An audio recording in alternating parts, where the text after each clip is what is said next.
موسم الكروي 2025-26 المباريات انطلقت بلقاء زاخو والغراف. نعم مشاهدينا الكرام، في يوم الخميس لتستأنف المنافسات هنا، وفي هذا اليوم تنطلق بهذا الوقت. نعم تتزامن ومع هذه المباراة مواجهة الطلبة ونفط بيسان هناك، وهنا في هذه الموقعة التي تجمع بين فريقي القاسم وفريق نادي الكرخ. القاسم يستضيف الكرخ، نعم، وبكل مباراة يتجدد حلم القاسم والمنافسة والخطورة تحدق بفريق نادي القاسم، والبحث عن الانتصار الأول يفتش من خلال فريق نادي القاسم، ويبحث لإعادة التوازن والسيطرة بعد اقتراب انتهاء المنافسات، والخطورة أكثر وأكثر تقترب من هذا الفريق إلى الهبوط. بينما نادي الكرخ القادم من انتصار بثلاثية مقابل هدف وحيد على حساب الزوراء هناك في ملحمة ملعب الراحل شرار حيدر يسعى لاستثمار طبعا هذا الانتصار طبعا جعله انطلاقة للانتصارات. وهذا ما تحدث عنه الحارس محمد شاكر الذي قال في المؤتمر الصحفي يوم أمس بأننا سنجعل مباراة الزوراء انطلاقة لفريقنا من أجل تحقيق نتائج إيجابية في مباراة القاسم. تشكيلة الفريقين لهذا المساء: بداية بفريق نادي الكرخ الضيف بقيادة الحكيم، بحراسة المرمى محمد شاكر، مجتبى صالح، حسين محمد ومصطفى رميض، إلى جانب جوزيف بافو، آليون فاي، محمد خالد ويونس غني وحسين زياد، مصعب جمال، وأخيرا يونس حمود. فريق نادي القاسم وبقيادة حيدر عبودي وبثالث المباريات علي جاسم بحراسة المرمى، إلى جانب سيسكو حراسيب وآلي سوي، محمد سعيد، سيف حاتم، حسين جبار، سيف الدين ظاهر ومرتضى قصاد، شادراك لوكومبي، فرانك سيدريك، واخيرا علام حسن اللاعب نعم المخضرم والذي عاصر المنافسات القوية والأجيال التي مثلت وطبعا دافعت عن شعار فريق نادي القاسم في المواسم الماضية منذ الوصول في موسم 2018-2019 إلى دور النجوم. يسعى إذا مشاهدينا الكرام الفريقان لتحقيق الانتصار. هنا نادي القاسم بنقطة واحدة من تعادل واحد، نعم، ويتواجد في المركز الأخير، بينما نادي الكرخ بالمركز الثامن ب31 نقطة. نعم سادتي المشاهدين، هنا تنطلق صافرة حكم اللقاء ليث فرحان الذي يدير هذه المواجهة الخامسة له في منافسات بطولة الدوري، يساعد كل من باسم زهر، وحكم مساعد ثاني أيضا مصطفى نوح، وحكما رابعا باقر عبد الأمير، وحكما للفار أحمد جمعة. أول المخالفات وأول الصدامات في أول الثواني مشاهدينا الكرام. من هناك سيف الدين ظاهر الذي يمثل فريق نادي القاسم، اللاعب الذي انطلق من نادي الديوانية وخاصة في موسم 2021. من هناك مخالفة وصدام يحدث في هذه اللحظات. هذا هو سيف الدين ظاهر، اللاعب الذي طبعا مثل النفط في الموسم الماضي. ترسل الكرة إلى الأمام، محاولة متابعة من جانب الدفاع، خطيرة على اليمين، مصعب جمال تصويبه، ولكن من هناك يتصدى الدفاع من أمام مصعب جمال في الكرة الماضية، والاعتراض يأتي من جانب اللاعب سيسكو حراسيب، اللاعب النامبي الذي يعترض كرة مصعب، انطلاقة مصعب ومحاولة مصعب الذي سجل طبعا في المباراة الماضية في مرمى الزوراء، كان حاضرا، سجل دون هدف واحد. كرة تبعد من جانب الدفاع، ومن هناك الموج الأصفر الذي يبحث ويفتش عن أول الأهداف ويحاول، وبتصويبة من هناك مرة تحولت إلى خارج أرضية الملعب إلى ضربة مرمى. نعم بمحاولة من جانب القائد يونس غني الذي يصوب كرة التي مرت إلى ضربة مرمى. علام حسن وذكريات مميزة عن طريق علام حسن، خاصة في نهاية موسم 2024 أو موسم 2023-24 عندما ساهم وبرأسيته في مرمى البيشمركة. نعم ساهم ببقاء فريق نادي القاسم في دور النجوم في منافسات وفي مباراة البلاي أوف. نعم المباراة الخالدة التي قدم بها فريق نادي القاسم أروع ملحمة، أروع مباراة بقيادة أيمن الحكيم. آنذاك بقيادة أيمن الحكيم، الرجل الذي سبق له وأن قاد فريق نادي القاسم حتى نهاية موسم 2024. درب القاسم من 10 من مارس 2024 وحتى 3 من يوليو عام 2025. 39 مباراة قاد من خلالها أيمن الحكيم فريق نادي القاسم، حقق من خلالها 13 انتصار و13 تعادل و13 هزيمة، حصل 52 نقطة مع القاسم في الفترة التي قاد بها فريق نادي القاسم. عودة من جديد في وسط الميدان عن طريق اللاعب مصطفى رميض. مصطفى يحاول، مصعب في وسط الميدان، عملية الاستلام يونس غني، القائد يفتش ويمرر على جهة اليسار، وصلت متابعة حاضرة من جانب سيف الدين والسقوط في وسط الميدان، استعادة على الجهة اليمنى لمصعب جمال. مصعب يتقدم، مصعب يحاول، مصعب من هناك يعود في الكرة في وسط الميدان، تمريرة للأمام تصطد مجددا، عودة واستعادة وصافرة من ليث فرحان تعلن عن وجود خطأ لمصلحة القائد علام حيسن في هذه اللحظات. علام حيسن مسيرة حافلة للهداف للقناص صاحب 34 سنة، البداية من القاسم بعد الانتقال في منافسات بطولة الدوري مع أندية الكهرباء، الحدود، نفط البصرة، ديالى، وأخيرا النفط، والآن يعود لفريق نادي القاسم. نادي القاسم الذي يرص الصفوف ويريد استعادة الشتات وإعادة السيطرة واستعادة التوازن في منافسات بطولة الدوري. كرة للأمام وصلت على اليسار لمصلحة نادي الكرخ، محاولة متابعة حاضرة من جانب اللاعب إليسوي البوركيني، يعترض الهجمة في الكرة الماضية لتتحول بعد ذلك إلى ضربة مرمى. من هناك السوري يفتش، يبحث عن الانتصار التاسع هذا الموسم. 31 نقطة مع الكرخ، 7 تعادلات، 4 هزائم و8 انتصارات، سجل 27 واستقبل 21. نادي الكرخ حتى الآن بقيادة أيمن الحكيم، الرجل الذي يدرب ثالث أندية دور النجوم بعد دهوك والقاسم. عودة على اليمين، محاولة المرور والعبور، السقوط، الإصرار، المحاولة، الاستمرار، ولكن في النهاية وصلت عند محمد شاكر الكرة الأخيرة عن طريق فرانك سيدريك الكاميروني. حاول الكاميروني الذي مر بتجارب كثيرة في دور النجوم مع أندية الدوري، الأندية العراقية على غرار زاخو، الكهرباء، القوة الجوية، والقرمة، أربيل، والآن مع نادي القاسم في محطة تضاف للمحطات التي مثلها هذا اللاعب في دور النجوم. أيضا على مستوى الاحتراف في الملاعب العربية مثل، وهو قادم من فريق نادي الأنصار اللبناني، أيضا كانت له فترة بتمثيل نادي النجم المتلوي التونسي، أيضا مثل نادي الشابة التونسي. عودة، والآن الكاميروني يحط الرحال لإنقاذ سفينة القاسم فيما تبقى من منافسات ومباريات في دور النجوم، وتعصف رياح التغيير والأمواج القاسية على فريق نادي القاسم ليتواجد في المركز الأخير، يسعى. ومن هذه المباراة أول مباريات المرحلة الثانية يسعى لتدشين هذه المرحلة بانتصاره الأول هنا في دور النجوم.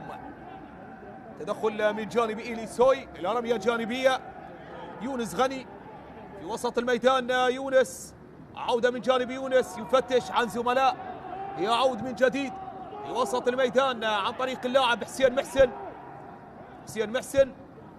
قبل الانتقالات الشتوية كان يدافع عن شعار فريق نادي القاسم، وهو من اللاعبين الذين مثلوا الفريقين. كثيرة هي الأسماء التي مثلت القاسم والكرخ، أبرزها محمد خالد كوفي، حسن علي برهي، محمد الباقر، ومجتبى صالح، حسين محسن. كرة محاولة من هناك، أيضا الحارس ليث معا، تسديده، أخطر الكرات نعم لمصلحة فريق نادي الكرخ. نعم محمد خالد كوفي يحاول وبتصويبة قوية، بتصويبة نعم في هذه اللحظات يصوب ويخطر المرمى، يخطر فريق نادي القاسم بتصويبة خطيرة في اللحظات التي كنا نتحدث بها في هذه اللحظات. نعم سادتي الكرام، هنا في لحظات وفي دقائق وفي لحظات يسعى من خلالها نادي الكرخ ويفتش عن الانتصار الأول، والنادي القاسم عن الانتصار الأول أو الكرخ عن الانتصار التاسع. إذا سيف الدين ظاهر اللاعب الذي تحصل من هناك على البطاقة الصفراء، وهي البطاقة الصفراء الأسرع حتى الآن، هي الأسرع حتى الآن في دورينا، يتحصل عليها سيف الدين ظاهر في أول 20 ثانية. عودة على الجهة اليسار، متابعة من جانب إيلي السوي، إيلي إلى خارج أرضية الميدان، تحولت إلى رمية جانبية لمجتبى صالح. مجتبى صالح على اليسار، محاولة رغبة قوية لنادي الكرخ لزيارة شباك، ولكن مع متابعة دفاعية ومرابطة من دفاعات فريق نادي القاسم الذي يرفع شعار لا مزيد من نسف النقاط، لا مزيد من التعثرات. إنها المرحلة الثانية، مرحلة اليقظة والعودة للمنافسة من جديد.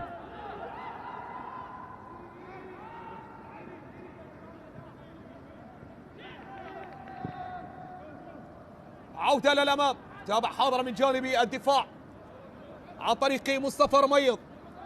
مصطفى على اليسار يتقدم إلى الأمام هنا في ملعب النجف، الملعب الافتراضي لفريق نادي القاسم في منافسات بطولة الدوري.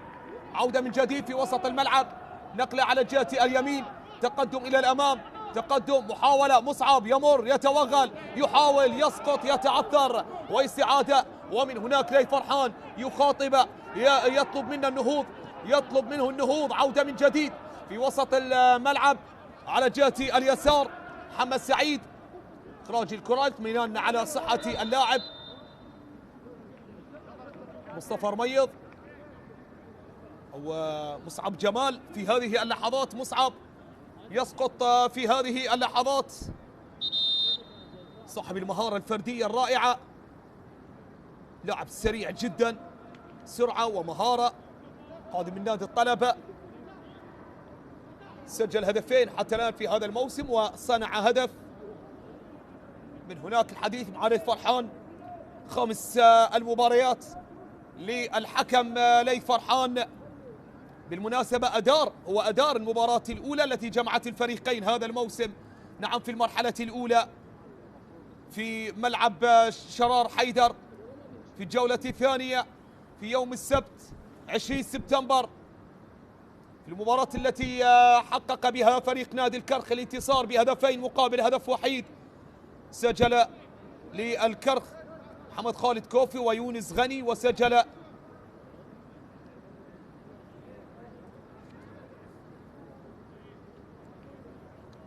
اللاعب فلاح عبد الكريم لفريق نادي القاسم في المباراة المثيرة التي حسمت في آخر ربع ساعة ولم تحضر الأهداف حتى سجل محمد خالد كوفي، ثم تعادل اللاعب فلاح عبد الكريم من علامة الجزاء، ثم عاد يونس غني ليسجل الهدف الثاني، هدف الانتصار والنقاط الثلاث في الدقيقة 90. 11 لقاء جمع الفريقين تاريخيا، الغلبة والسيطرة في المواجهات المباشرة لفريق نادي الكرخ ب4 انتصارات، وتعادل ب7 مناسبات حدث. سجل الكرخ 13 مرة والقاسم سجل 9 أهداف متقاربة. طبعا النتيجة والإحصائيات على مستوى الأهداف بين الفريقين، ولكن يبتعد نادي الكرخ ب4 انتصارات ونادي القاسم لم يحقق الانتصار. من هناك الحضور الجماهيري أيضا من محافظة النجف العاشق لكرة القدم أيضا، وأنصار فريق نادي القاسم. بالمناسبة فريق نادي القاسم ملعب النجف هو ملعب 9 مباريات على ملعب 8 مباريات على ملعب النجف ومباراة على ملعب المدينة. فقط مرة واحدة اتخذ من ملعب المدينة ميدانا له. عودة للأمام، تمريرة بعيدة جدا إلى خارج أرضية الملعب. مشاهدينا الكرام، هنا وفي تعادل سلبي حتى الآن. علام حسن من هناك يسقط، يشكو من إصابة. ألف سلامة للاعب علاء محسن. علام حسن القائد في هذه اللحظات. تدخل في الكرة الماضية والتحام بينه وبين السنغالي أريون فاي. هذه الكرة الماضية يسقط من هناك على أثر هذا الالتحام البدني. إذا منافسات بطولة الدوري تعود من جديد بعد إجراء مباراة لفريق نادي زاخو أمام نادي الغراف. تقديم هذه المباراة جاء بسبب التزام نادي زاخو في منافسات بطولة الدوري أبطال الخليج وفي مرحلة نصف النهائي. من هناك تدخل الفريق الطبي لإسعاف اللاعبين، إسعاف علام حسن، وأيضا من هناك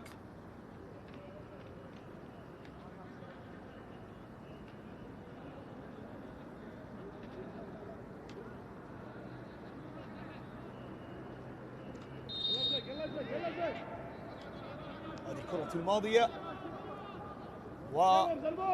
والصدام الحاصل في هذه اللحظات. 3 مباريات تقام في هذا اليوم، وبنفس هذا التوقيت نفط ميسان يستضيف الطلبة، وفي تمام الساعة 11:15 نادي القوى الجوية يستضيف نادي النجف في قمة كبيرة بين الفريقين.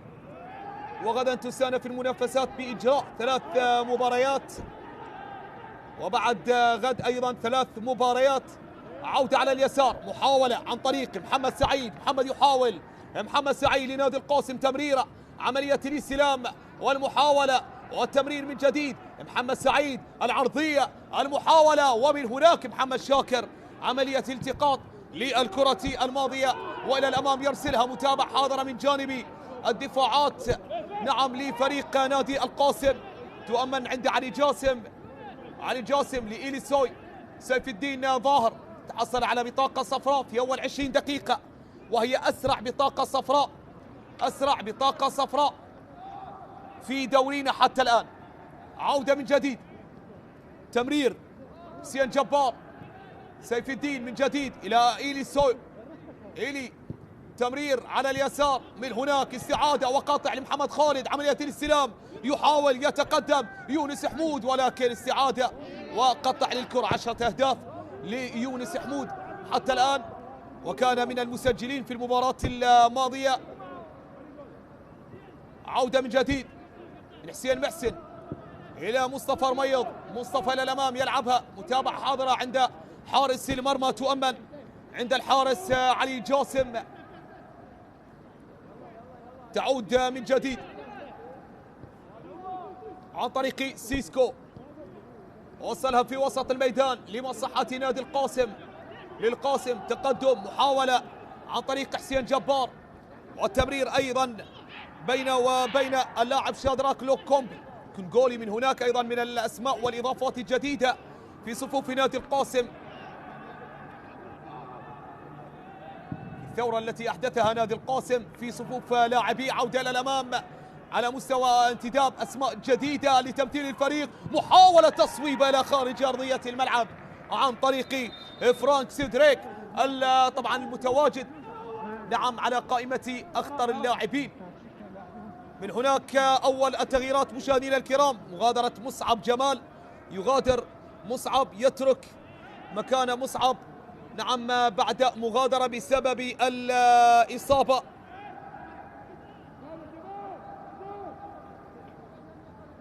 ويشارك صهيب رعد، صهيب رعد في هذه اللحظات. عودة للأمام، محاولة تمرير على الجهة اليمين. عودة في وسط الملعب لنادي القاسم، عرضية، محاولة خطيرة خطيرة جدا، ولكن من هناك على مرتين يستعيد محمد شاكر الكرة الماضية الخطيرة نعم خطورة حتى الآن بأقدام فرانك سيدريك العارف لطريق الشباك، اللاعب الخطير والذي اكتسب الخبرة نعم من المسيرة التي مثل بها الأندية في دور النجوم كما ذكرنا الأندية العراقية، وهو يعرف بالتأكيد طريقة أداء لاعبين العراقيين، يعرف طريقة نعم ونسق اللاعبين العراقيين، كيف لا، هو الذي تواجد في فترات طويلة في دور النجوم. عودة للأمام عن طريق اللاعب اليون فاي على اليسار، وصلت تغيير اضطراري أجراه أيمن الحكيم حتى الآن، إخراج مصعب جمال اللاعب الخطير والذي تعرض لإصابة نعم أجبرته على مغادرة المباراة،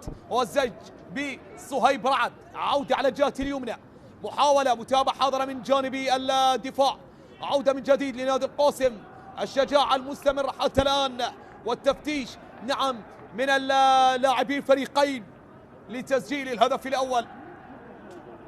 اليون فاي في هذه اللحظات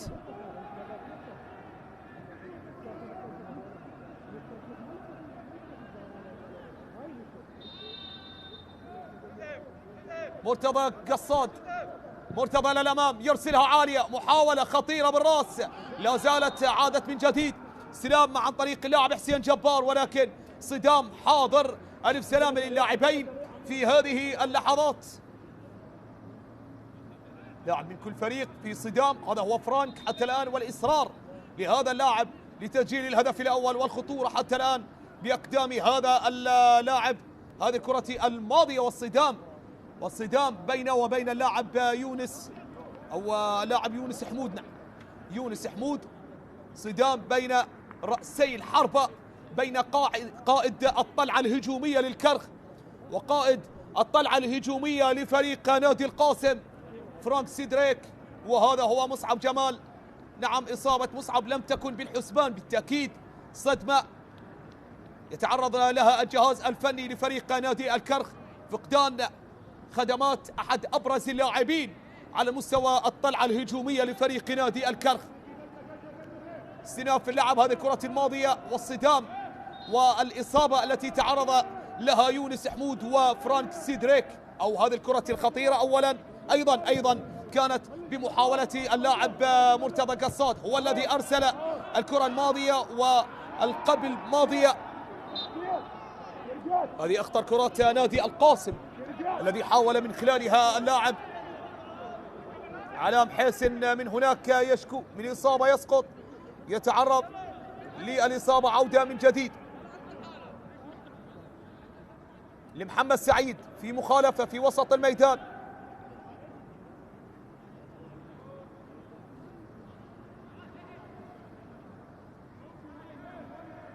قادم من نفط ميسان والذي مثل نادي الطلبة. محمد سعيد يرسلها إلى الأمام، محاولة متابعة بالراس من دفاعات نادي الكرخ، عودة من جديد، محاولة المتابعة، محاولة من هناك تصويبة إلى خارج أرضية الملعب بعيدة وسهلة على حارس المرمى محمد شاكر من جانب اللاعب مرتضى قصاد الذي يحاول في هذه اللحظة. ومن هناك المدرب حيدر عبودي الذي سبق له وان درب نادي النجف، درب أيضا نادي كربلاء، والآن يدرب نادي القاسم في ثالث المباريات أمام نفط ميسان وأمام أربيل، هزيمتين في أول مباراة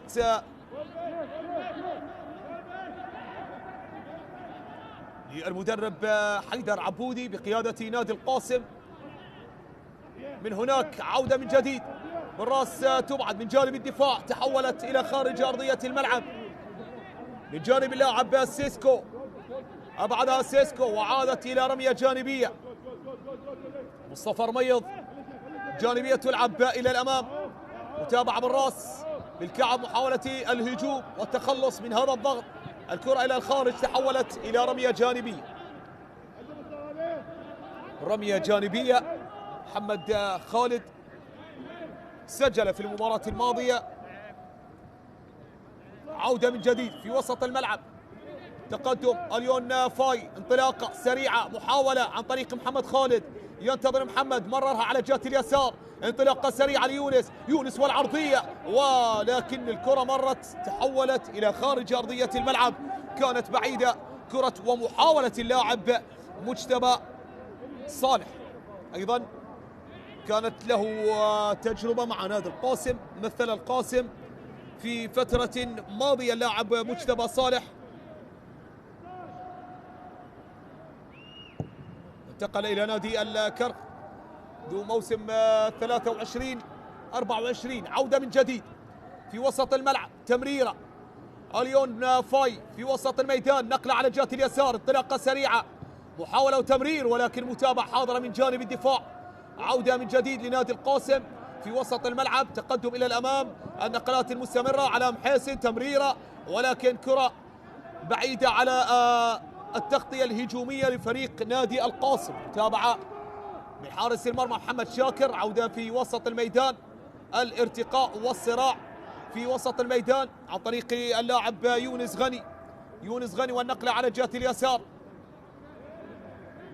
حسين زياد، عودة على جهة اليسار، يونس غني يتقدم، يحاول، يفتش، يراوغ، يمرر، من هناك حسين زياد والعرضية، والمتابعة الدفاعية جاءت بالتوقيت المناسب من جانب عناصر فريق نادي القاسم. فرانك سيدريك والتمرير والنقلة والانفراد والمحاولة والعبور والهدف الأول ولكن نعم كما هو واضح حالة تسلل واضح على اللاعب علام حسين، ولكن هو يتابع يلعبها والقرار يأتي بعد التوقف بالتأكيد.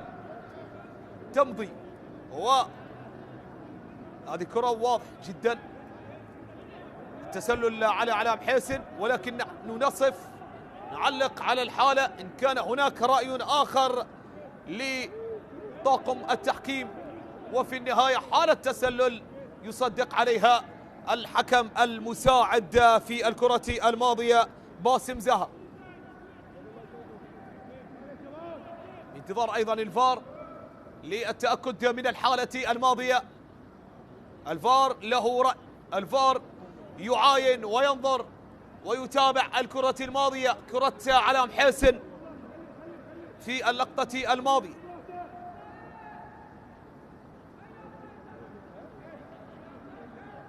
ولكن ربما هناك رأي آخر.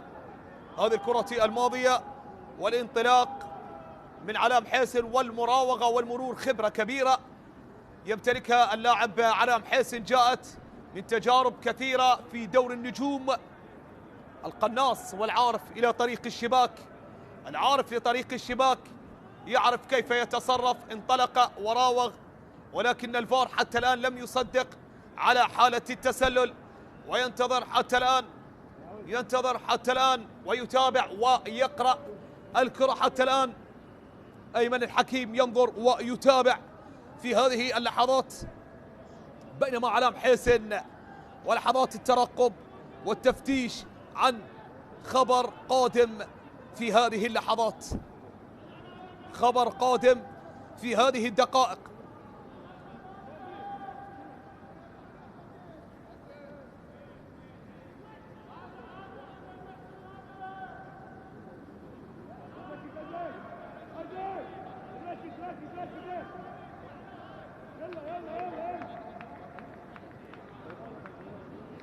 لي فرحان ثاني مباراة للكرخ هذا الموسم، أدار مباراة الكرخ والميناء في الجولة 12 وانتصر بها الكرخ 2-0، وأيضا أدار مواجهة الكرخ والقاسم الجولة الثانية، أيضا مباراة الذهاب أشهر 16 بطاقة صفراء مع البطاقة التي تحصل عليها اليوم سيف الدين ظاهر. نعم مشاهدينا الكرام، جاء التصديق على الحالة الماضية، على حالة التسلل. نعم علام حسين كان متسللا في الكرة الماضية، وخطأ لمصلحة نادي الكرخ. هذه الكرة الماضية والنقلة السريعة التي جاءت والرؤية من جانب اللاعب فرانك سيدريك، كان متسللا ولكن بشكل قليل. نعم كان متسلل بجزء قليل، نعم بجزء قليل من جسد اللاعب علام حسين، واستئناف وعودة من جديد.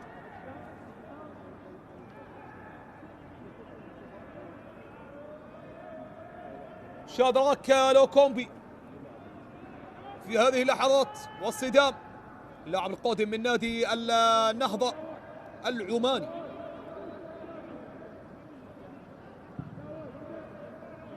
عودة من جديد في وسط الميدان، نقلة على جهة اليسار، رمية جانبية لمصلحة نادي الكرخ. حسين زياد في هذه اللحظات، حسين يحاول،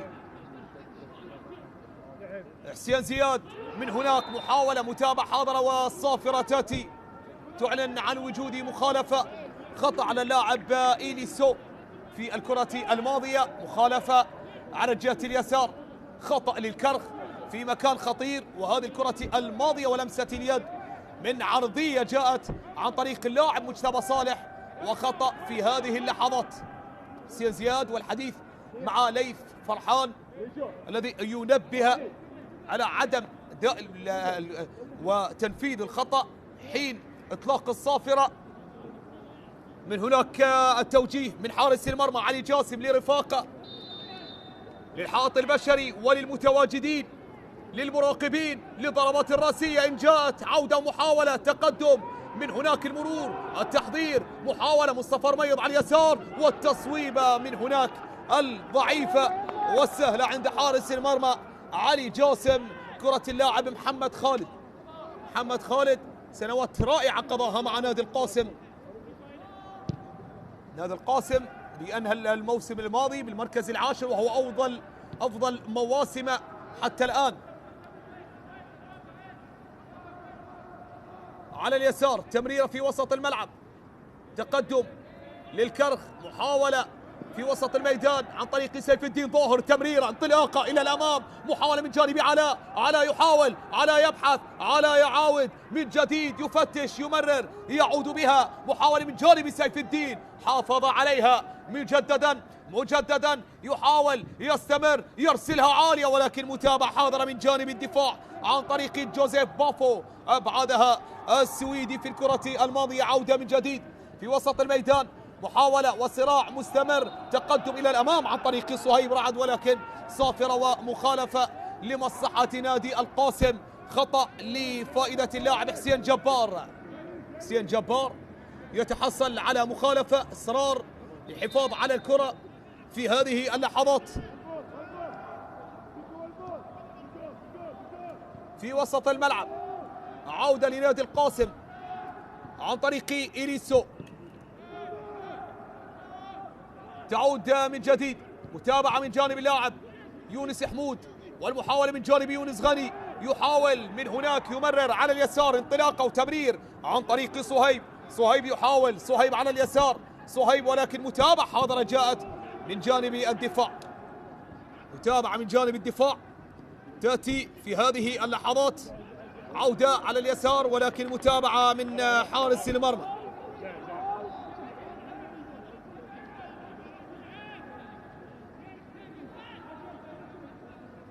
حيدر عبودي يتابع، يعاين مسيرة حافلة كلاعب مع المنتخب الوطني العراقي،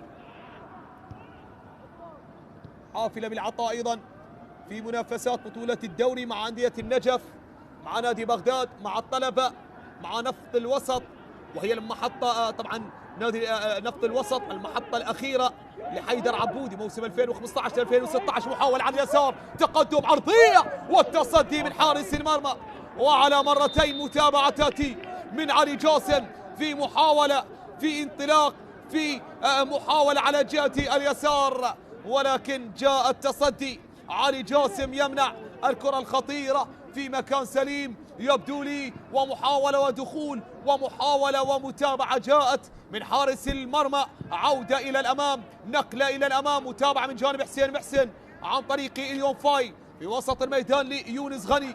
يونس يحاول، يونس يتقدم، يونس إلى الأمام، يونس يمرر على جهة اليمين، صهيب ينطلق، الوافد الجديد بعد إصابة مصعب جمال. عودة إلى الأمام، محاولة وتمرير على اليسار، خطيرة لمصلحة الكرخ، محاولة، المراوغة، التفتيش، العرضية، المحاولة، ولكن مرت من أمام الجميع وعادت للاعب محمد سعيد الذي يتحصل على مخالفة في هذه اللحظات.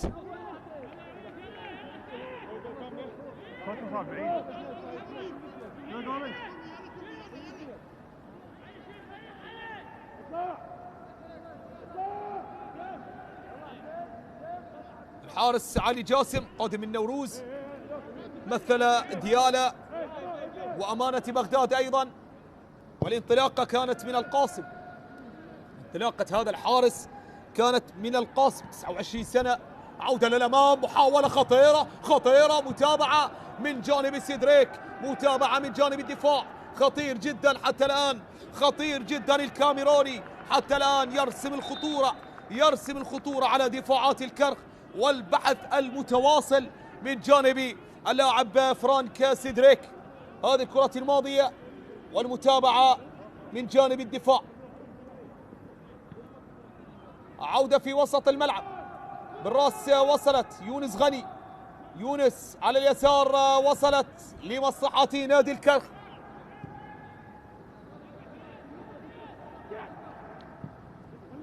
ترسل إلى الأمام من جانب حسين محسن، متابعة من جانب محمد سعيد وسيف الدين. عودة من جانب حسين محسن إلى الأمام، تلعب بالراس مجددا، تقدم للهجوم الكرخ في هذه اللحظات. عودة سيدريك، فرانك، المرور، التقدم، ولكن من هناك عملية المسك من جانب اللاعب مجتبى صالح في هذه اللحظات، عملية المسك في هذه الكرة، والخطورة بأقدام هذا اللاعب ليث فرحان من هناك. ليث فرحان بطاقة حمراء هذا الموسم فقط واحدة أشهرها، وأشار لوجود ركلتي جزاء في هذا الموسم في 4 مباريات أدارها. عودة على اليمين، ترسل كرة عالية لنادي القاسم، متابعة لدفاعات الكرخ، يونس غني على جهة اليسار. عودة من جديد لنادي الكرخ، تمريرة إلى الأمام، تلعب في أقصى اليمين، متابعة حاضرة من جانب الدفاع، متابعة حاضرة من جانب سيسكو حراسيب، متابعة من جانب النامبي، والرمية الجانبية للكرخ. عودة من جديد، تمريرة في وسط الملعب، تقدم على الجهة اليسار، نقلة وصلت، محاولة عن طريق اللاعب حسين زياد. حسين يحاول، حسين يتقدم، حسين يسقط في هذه اللحظات، يفتش وصافرة وخطأ لمصلحة اللاعب حسين زياد يسقط ويتحصل على مخالفة. سجل هدف، صنع هدفين في المباراة رقم 18 لحسين زياد في هذا الموسم.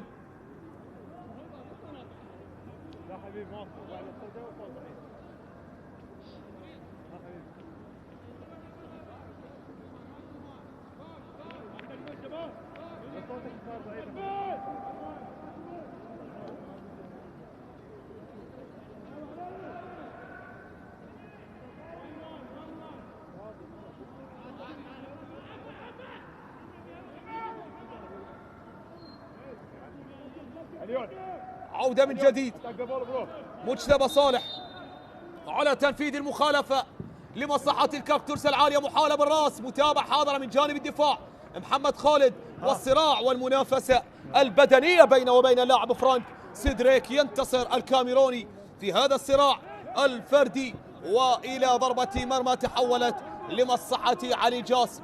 أقل من 10 دقائق تبقي على نهاية شوط المباراة الأول الذي يشهد تحفظ وحذر بين من جانب الفريقين. عودة على اليسار، مرتضى قصاد، مرتضى يحاول وينتظر، يمرر لعلاء، على جهة اليمين، لفرانك سيدريك، العرضية، المحاولة، ولكن من هناك مصطفى رميض يتابعها، يؤمنها إلى ضربة مرمى أو ضربة ركنية، نعم، لمصلحة نادي القاسم في هذه اللحظات. هذا هو علاء، والخطورة من جانب القائد في هذه الدقائق، في هذه اللحظات.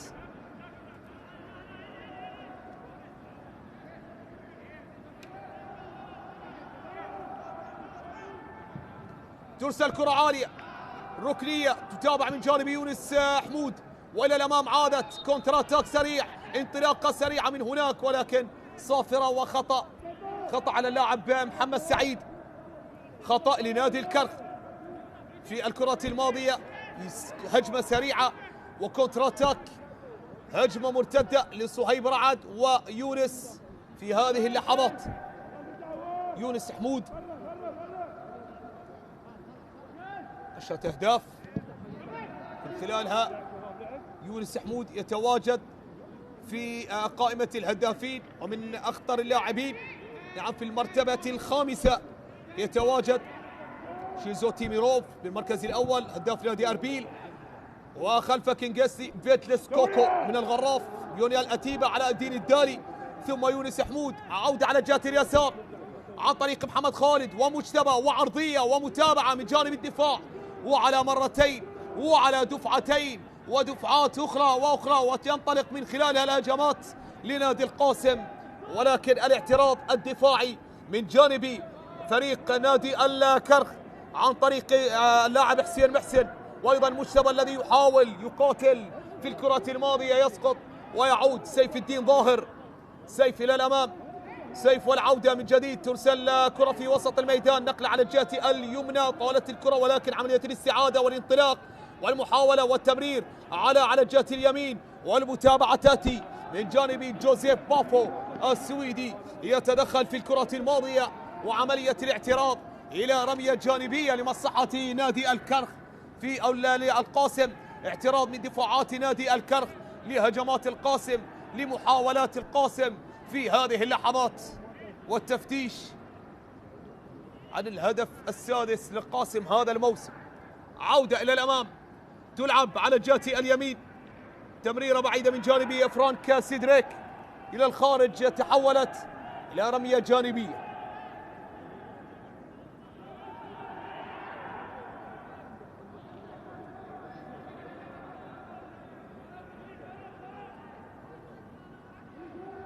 رمية جانبية من هناك الحضور الجماهيري الذي يستمر بالتوافد أيضا من عشاق نادي القاسم بسبب المسافة بين المحافظتين، بين بابل والنجف، وأيضا عشاق الكرة هنا في محافظة النجف.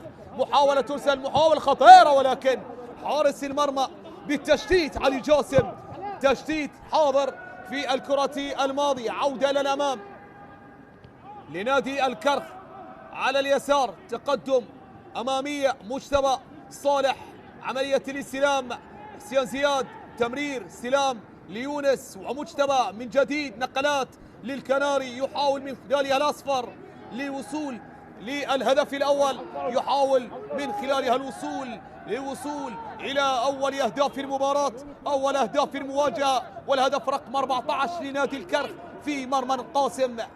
استعادة من جانب الدفاع، عودة إلى الأمام، كرة في وسط الملعب، تقدم على اليسار عن طريق اللاعب يونس غني الذي يفتقد الكرة الماضية.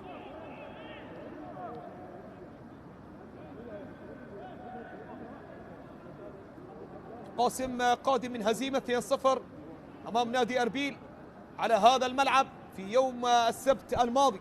هذه الكرة الماضية ومن أخطر الكرات أيضا تصنف. عرضيات نادي الكرخ خطيرة جدا بتواجد اللاعب يونس حمود، لاعب الخطير وخامس الهدافين في دور النجوم. رمية جانبية لمصلحة نادي القاسم،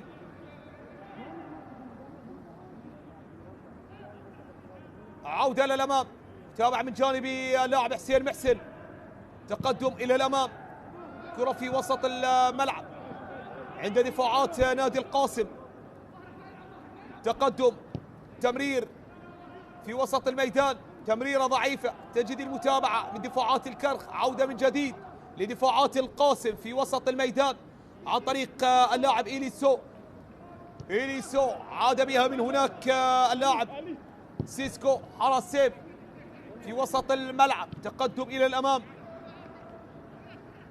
لمصلحة نادي الكرخ، عودة إلى الخلف، تقدم إلى الأمام، نقلة على الجهة اليمين، محاولة، تقدم مصطفى رميض، مصطفى يعود من جديد في وسط الملعب، نقلة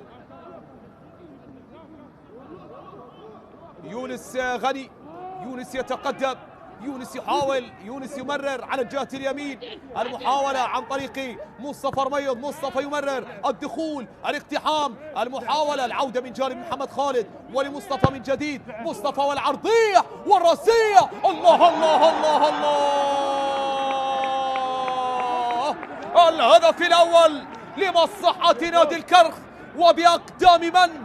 بأقدام يونس حمود، خامس الهدافين، يسجل، يدون ويرتقي من هناك بأول أهداف المباراة، يعطي هدف الأسبقية ليكون رابع الهدافين، ويعادل علاء الدين الدالي هداف نادي الموصل ورابع الهدافين. يونس حمود يقتنص الهدف الأول، يونس حمود، ويتابع الكرة بعرضية رأسية صهيب رعد، العارضة احترمتها، نعم، وتصدت لرأسية اللاعب صهيب، ولكن عاد وتابع من هناك اللاعب يونس حمود.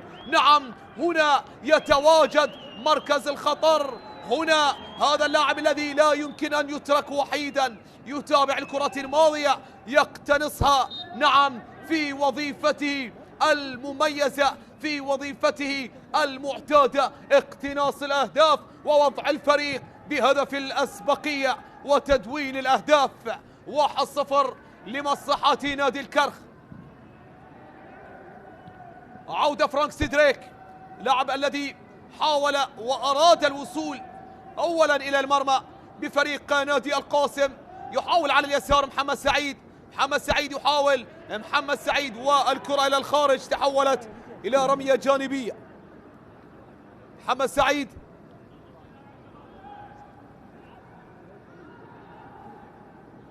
مصطفى رميض من جديد، تلعب وتنفذ رمية تماس في وسط الميدان، سيان جبار ومرتضى قصاد، وعودة لسيف الدين ظاهر، بعد ذلك تصل لمصلحة سيسكو إلى إليسو لعب في وسط الملعب لفرانك سيدريك الذي يتحصل على خطأ في هذه اللحظات، خطأ لمصلحة فرانك سيدريك.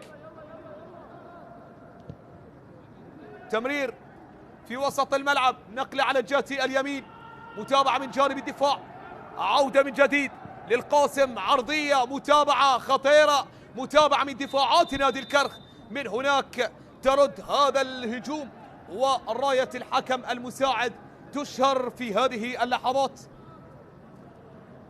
خطأ، تسلل على محمد سعيد، نعم، خطأ على محمد سعيد في الكرة الماضية. صدام مع اللاعب حسين زياد، حسين زياد قادم من أمانة بغداد،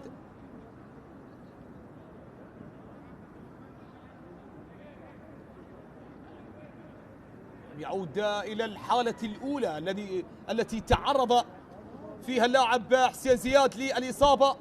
5 دقائق كوقت محتسب بدلا للضائع في مباراة لم تتوقف كثيرا، حدثت الإصابات، ولكن رغبة الفريقين كانت أسرع في المباراة، فقط ما أوقف المباراة وأجبر المباراة على التوقف كثيرا هي حالة الهدف الذي سجل على محاسن وألغي بسبب حالة التسلل، الحالة التي أجبرت ليث فرحان للعودة إلى الفار، خاطبه الفار وألغى الهدف الأول، ولكن الوقت الأصلي ينتهي الآن بتقدم نادي الكرخ بهدف اللاعب يونس حمود، يسجل يونس في هذه اللحظات الهدف الأول في ثاني مباراة على التوالي يسجل من خلالها يونس حمود.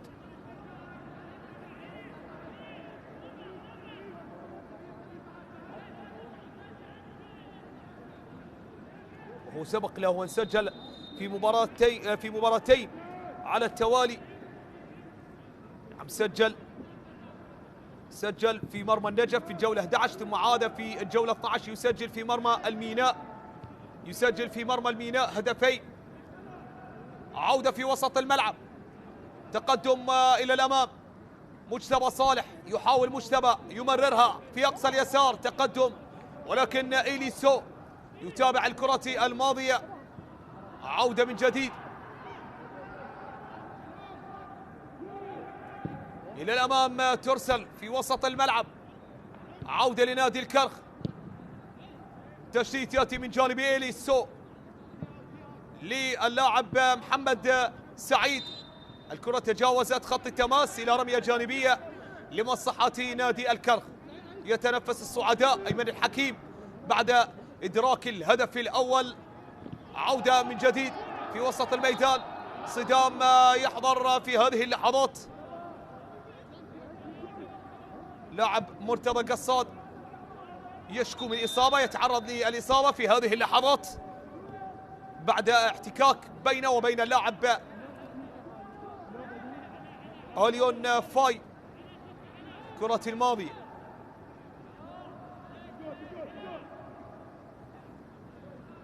سيسكو في وسط الميدان يرسلها إلى الأمام في أقصى اليمين. متابعة حاضر من جانب الدفاع. عودة إلى الأمام في وسط الميدان. استعادة لإليسو. إليسو يحاول. إليسو يمرر عن طريق سيسكو. سيسكو من جديد لمحمد سعيد. محمد سعيد إلى الأمام يمرر إلى الخارج. تحولت إلى رمية جانبية. رمية جانبية تلعب إلى الأمام. تلعب من جديد. متابعة وقطع لمصطفى رميض. أوليون فاي أرسلها إلى الأمام. متابعة في وسط الملعب. تعود من جديد. متابعة على الخارج تحولت إلى رمية جانبية. متابعة من جانب سيسكو لهجمات نادي الكرخ المستمرة في هذه اللحظات. مصطفى رميض على تنفيذ الرمية الجانبية. مصطفى رميض إلى الأمام يلعبها على الجهة اليمين. محمد خالد بالكعب. محاولة لا زالت قائمة. مصطفى رميض من جديد يحاول يتابع. استعادة من جانب محمد سعيد وسيف الدين.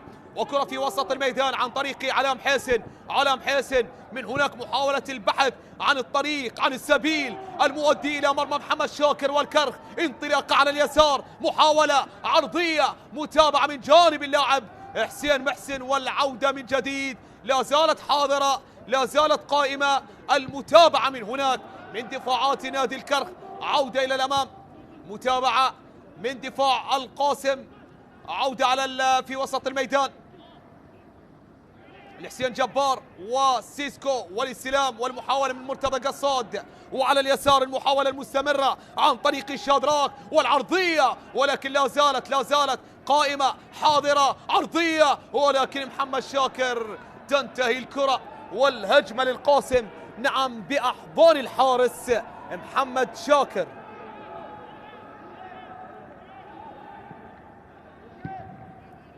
محمد شاكر والجوية النفط زاخو الطلبة الزوراء ديالى محطات. على الرغم من صغر سن هذا الحارس ولكنه مر بمحطات وتجارب مع أقطاب الكرة العراقية. مثل نعم أقطاب الكرة العراقية في مسيرة مميزة وترك أثرا كبيرا ورائعا في كل وترك أيضا بصمة مع كل محطة يتواجد فيها. هذا الحارس الآن يدافع عن عرين نادي الكرخ في هذه اللحظات. انتهى الوقت الأصلي والإضافي وننتظر في هذه اللحظات. الشوط أول كان مثير حتى الآن مع تحفظ بالتأكيد شاهدناه تابعناه في شوط المباراة الأول من جانب الفريقين. كرة على الجهة اليمين. رمية جانبية تحولت لمصلحة نادي القاسم في هجمة لعلها الأخيرة في شوط المباراة الأول. رمية جانبية من هناك. كذا المشاهدين الكرام ليث فرحان يعلن عن نهاية شوط المباراة الأول بتقدم نادي الكرخ بهدف وحيد حمل توقيع اللاعب يونس حمود. نعم مشاهدينا الكرام من هناك صاحب الهدف الوحيد أنهى الفصل الأول نعم في الدقيقة 43 بتسجيله هدف الأسبقية والتقدم لنادي الكرخ. مشاهدينا الكرام لا تذهبوا بعيدا. بعد الاستراحة لنا ملتقى لمتابعة أحداث شوط المباراة الثاني. دمتم بخير والسلام عليكم.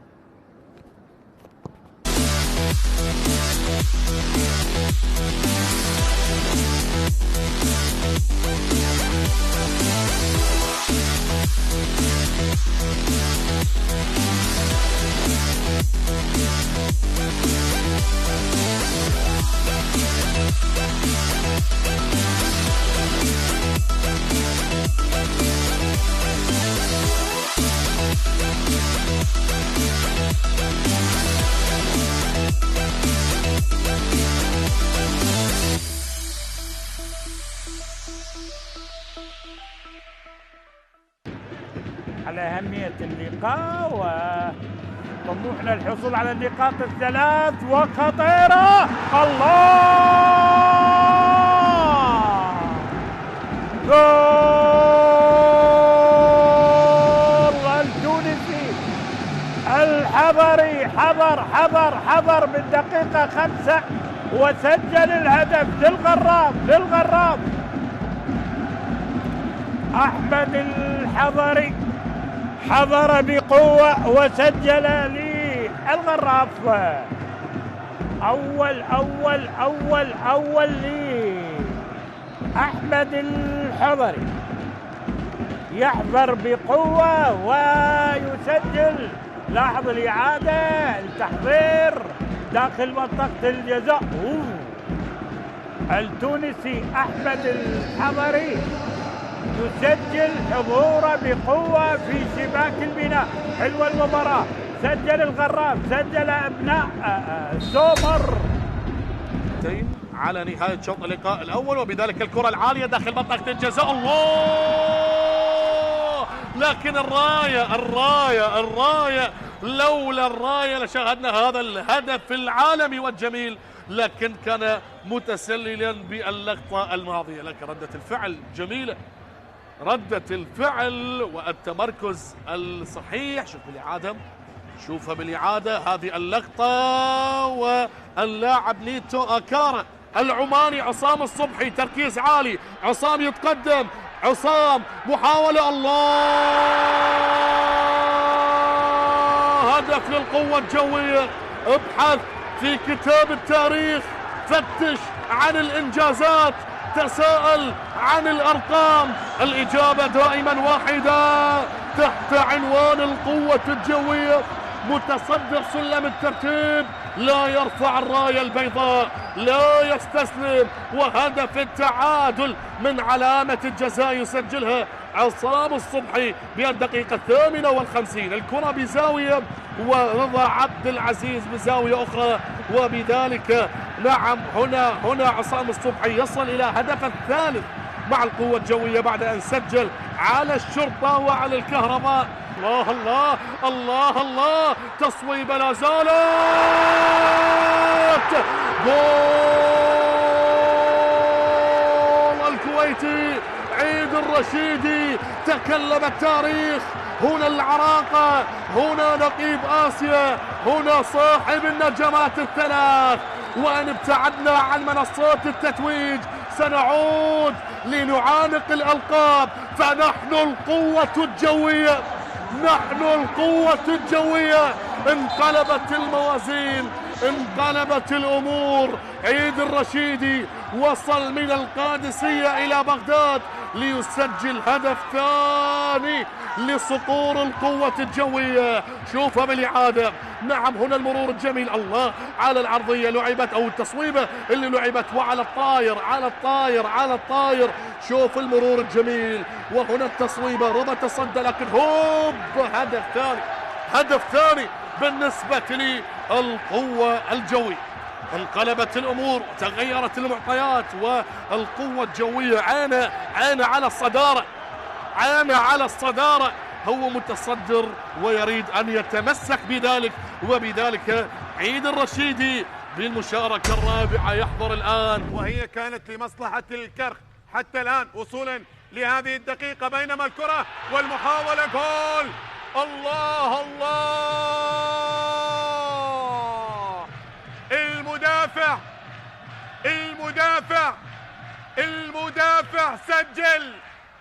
المدافع سجل، ماسيس يسجل أول أهداف المباراة، عودة الحياة عندما يعود الطلبة.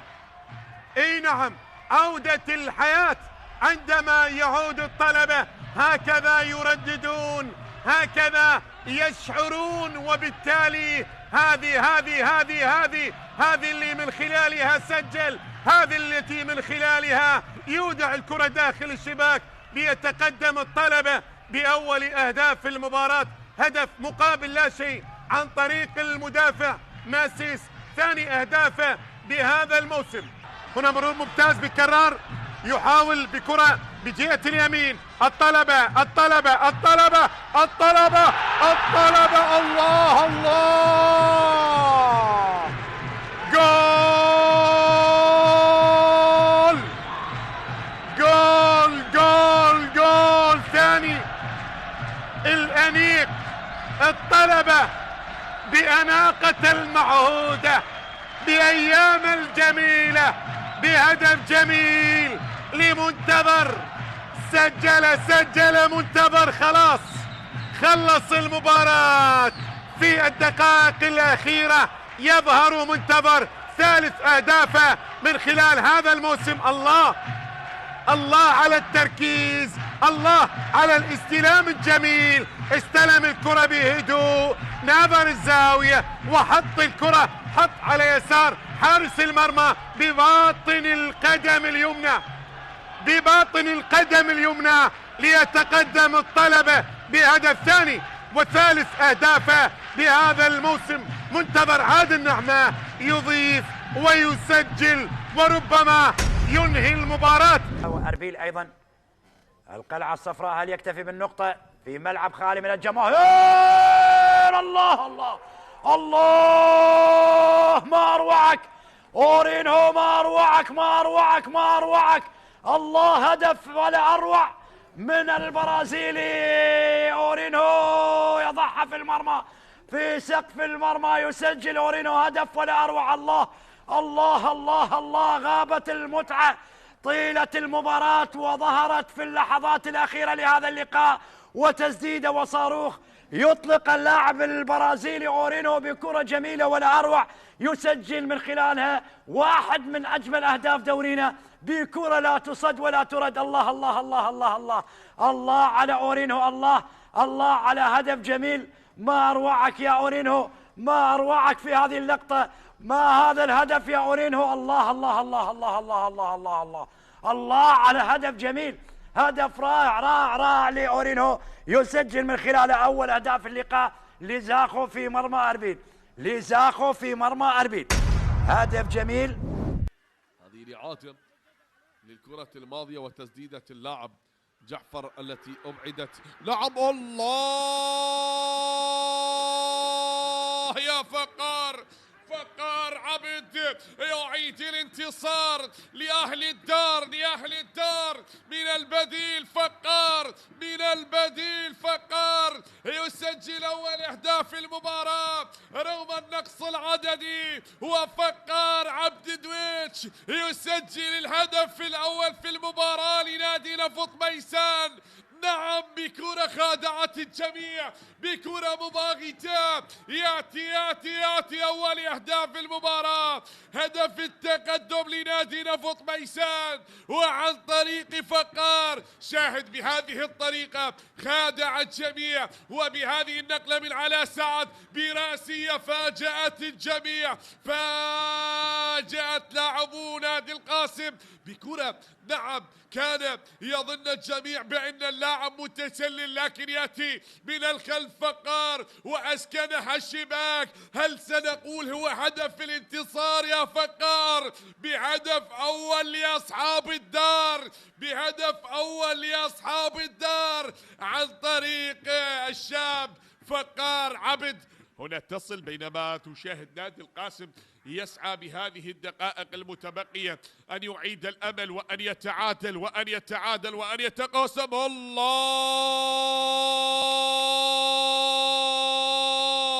يأتي هدف التعادل. علي كريم يكرم أصحاب الدار بهدف التعادل. نعم نعم نعم، أول أهداف اللاعب علي كريم عقب دخوله وسجل هدف التعادل. اللاعب البديل علي كريم الذي يرفض الهزيمة وأن يعود بنقطة ثمينة من ملعب ميسان الأولمبي. شاهد بهذا التقدم، بهذا المرور، قال له هاك ومن تحت الأقدام، مرت بأسيست راية بنقلة جميلة مثيرة لنادي القاسم. تقدم الأسود ومرت من تحت الأقدام أو في جانب الحارس أمجد رحيم. جاء هدف التعادل لنادي القاسم. الفريق الحاسم يحسم المواجهة بهدف تعادل. محاولات مستمرة في تبادل هذه الهجمات من خلال مباراة اليوم. التقدم من علي لطيف يلعبها. التقدم مرة عدة والثاني يأتي. الله نفط ميسان وعن طريق اللطيف علي لطيف وعن طريق اللطيف علي لطيف ينهون الأمور بهدف ثاني في المباراة. هذه المرة عن طريق اللاعب علي لطيف بعد المطالبة، وعلي لطيف يسجل الهدف الثاني في المباراة. شاهد هذا التقدم يأتي من الخلف. هنا المرور هو من اعتمد، هو من مرر هذه الكرة لعلاء سعد، وجاء من الخلف علي بتمريرة رائعة. شاهد علاء سعد بتلك اللقطة، ومحمد سلام بعد أن وصلت، بعد أن عدت يا محمد سلام، نعم بتمريرة علي لطيف من محمد سلام. يا سلام من محمد سلام، يا سلام. وصلت الكرة، هل هنالك كانت راية؟ لا وجود لتسلل. وبعد تمريرة علي لطيف بشكل لطيف وصلت يقدام على سعد. وفي الجانب المقابل يغادر كولينز أوباري ويشترك أيمن الصفاقسي. هذه كرة ومحاولة منذ بداية الشوط، فرصة. الله أنت هنا من أجل الهدف الذي كان ينتظره جماهير ديالا في هذه اللحظات. هدف أول يسجل، البديل في أسرع حضور، في أسرع وصول. وهنا تشاهد احتفالات جماهير مدينة البرتقال. إذن أفراح عارمة في المدرج مع حضور كبير لأيمن الصفاقسي. هذا التونسي تقدم، وصل التقدم، وصل إلى المرمى. لاحظ الكرة والخطأ الكبير من هالو، وصل، سدد كرة، وضع محمد حميد في وضع المتفرج. إذن الصفاقسي يسجل وأيمن يسجل ثالث أهدافه مع البرتقالي هذا الموسم. تسديدة بالقدم اليسرى يضعها في مرمى محمد حميد. هنا كرة وهنا محاولة وهنا هدف، وبالتالي الهدف الأول للبرتقالي يأتي سريعا، يأتي مباشرة بحضور هذا الرجل. بداية موفقة، هم لم يسجلوا في مباراتين. نشاهد تغيير في هذا الفريق. هنا ضربة حرة مباشرة، الأموري وأحمد حسن، لا يتركها أموري فيصل هذه المرة. أحمد حسن وسجاد، من منهما قادر على إرسال الكرة وإيداعها في مرمى الحارس وسام محمد؟ هل يحلق صقر الغربية؟ يتقدم ماكنزي. الله، هي كراتك يا هداف، هي كراتك يا لعيب، هي كراتك يا مميز. والكرة مباشرة إلى مرمى وسام. استغلال النقص من كرة ثابتة ويضعها ماكنزي. رابع أهدافه في الدوري كهدافا للفريق. يسجل هذا اليوم هدف التعديل من ركلة حرة مباشرة. حريف هداف يسرى. هنا ركنها على يسار حارس المرمى، يعرف طريق الشباك، وبالتالي هزها مباشرة مع أول فرصة. يستغل الفرص ماكنزي ويسجل الهدف الأول ويضع الكرة الأولى في الشباك، وبالتالي 1-1 الآن. هذا التقدم وهذه الكرة وهذه التسديدة الجميلة الرائعة، وكرة وركلة حرة مباشرة وهدف التعادل. إذن هارون على التنفيذ. هل يسجل أول أهداف هذا الموسم؟ قدام ويسجل الهدف الأول للنجم. يسجل أول أهداف المباراة بالدقيقة 13 أو 14 من الوقت المحتسب بدل ضايع. دقيقة 14 من الوقت.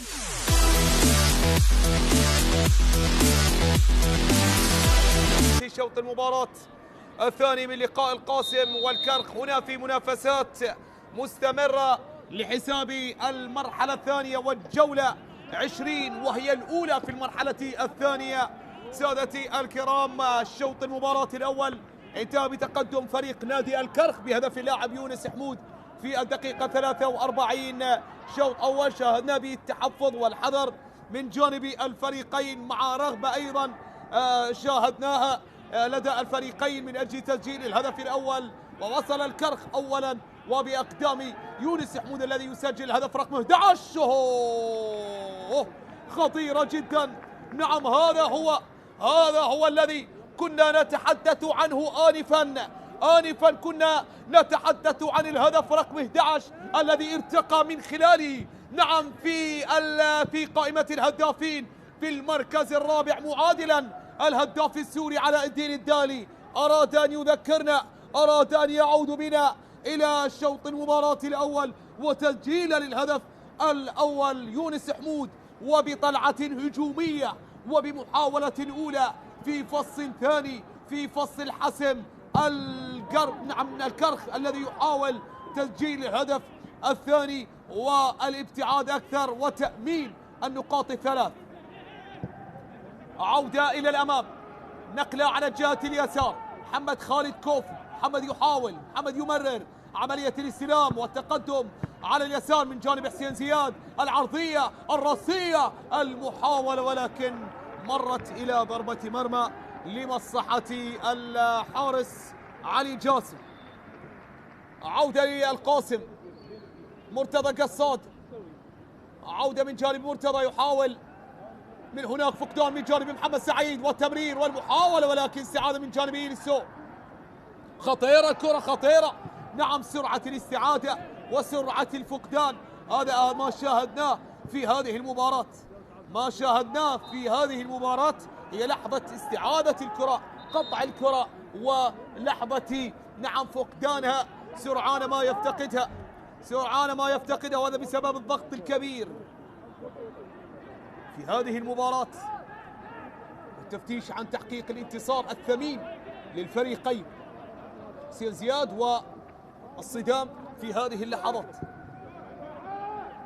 لعب سيف حاتم، عودة من جديد، كرة بالراس، حسين جبار، علاء محسن، علاء يحاول، علاء يعود في وسط الميدان، يحافظ على كرته، يمررها لإيليسو، إيليسو يعود بها لحارس المرمى، يعود بالكرة لعلي جاسم، بدورة ينقلها علي جاسم في وسط الملعب. عودة من جديد للاعب يونس غني، تمرير على الجهة اليمين، طويل الكرة وصلت في أقصى اليمين، محاولة من جانب صهيب رعد، صهيب يحاول، صهيب الذي ساهم بهدف المباراة الأول، تمرير وتحرير للكرة الماضية ومحاولة التقدم إلى الأمام. يونس من جديد، يونس غني، ولكن متابعة من جانب اللاعب محمد سعيد. سيف الدين تحصل على بطاقة صفراء وهي الأسرع، نذكر في أول 20 ثانية من انطلاقة المباراة، انطلاقة المواجهة. عودة في وسط الملعب عن طريق اللاعب حسين جبار، وعلى اليسار لمرتضى قصاد، مرتضى إلى الأمام، مرتضى يحاول ويعود في وسط الميدان، تمريرة من جانب فرانك سيدريك إلى الأمام، فرانك إلى الأمام يحاول يمرر ولكن تصطد الكرة بدفاعات فريق نادي الكرخ والضغط الكبير والثنائية والنقلات والوان تو، يحاولون، يونس تمرير، يونس يحاول، يونس من هناك يحاول ويسقط أرضا. عودة من جديد لهجمة ارتدادية عكسية لمصلحة فريق نادي القاسم، ومن هناك مجتبى صالح يتابع الكرة الماضية ويؤمنها إلى رمية جانبية. مجتبى صالح حتى الآن يقدم أدوار كبيرة في هذه المباراة. هذه الكرة الماضية ويونس أراد التصويب، ولكن محاولة التصويب سيف حاتم كان في التوقيت المناسب، قد أنقذ الموقف واستعاد الأمور لنصابها. محمد شاكر،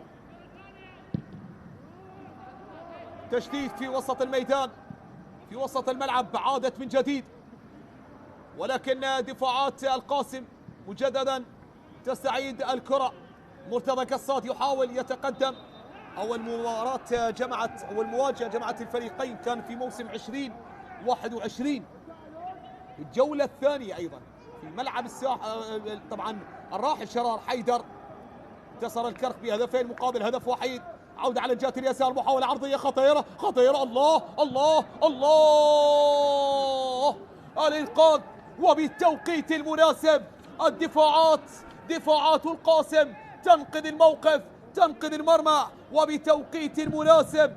نعم، الكرة قاب قوسين من زيارة شباك الحارس علي جاسم للمرة الثانية، ولكن الدفاعات كانت يقظة، متابعة، متصدية والرادعة لهذا المد الهجومي.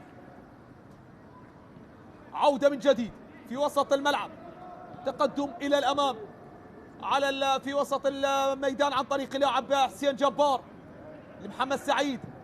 محمد سعيد وصلها على الجهة اليسار، متابعة حاضرة من جانب الدفاع. عودة بعد ذلك لمصلحة نادي الكرخ. يونس حمود، تمرير في وسط الملعب، تفتيش ومحاولة من جانب صهيب ورفاقة يحاولون يتقدمون على الجهة اليسار. متابعة حاضرة من جانب الدفاع، متابعة طالت إلى خارج أرضية الملعب. نعم، أول لقاء يعود لل11 أو 1 نوفمبر 2020 في الجولة الثانية في ملعب الراحل شرار حيدر. انتصر الكرخ 2-1. سجل للكرخ الثنائية عمر عبد الرحمن، وسجل للقاسم اللاعب علي كريم. وفي مباراة الإياب في المرحلة الثانية في الجولة 21 في ملعب الكفل انتهى اللقاء بالتعادل 0-0، وهو أول لقاء ينتهي بالتعادل السلبي من أصل 3 لقاءات انتهت بهذا التعادل، وهي أكثر نتيجة تكررت هي التعادل السلبي بين الفريقين. عودة انطلاقة على اليسار، علام حيسن يحاول في الكرة الماضية، ولكن صديقه ورفيقه السابق من هناك حسين محسن يعترض ويقطع الكرة الماضية. عودة إلى الأمام، كرة في وسط الميدان عن طريق حسين زياد، ووصلها وعملية الاستلام. عودة من جديد على اليسار لمجتبى صالح، مجتبى يونس غني، استلام لمحمد خالد. محمد يحاول يفتقدها، تقطع الكرة من جانب سيف الدين ظاهر. سيف الدين وصلها، مررها للاعب علام حيسن، ولكن الدفاعات الصامدة في التوقيت المناسب تتابع الكرة الماضية. عودة من جديد.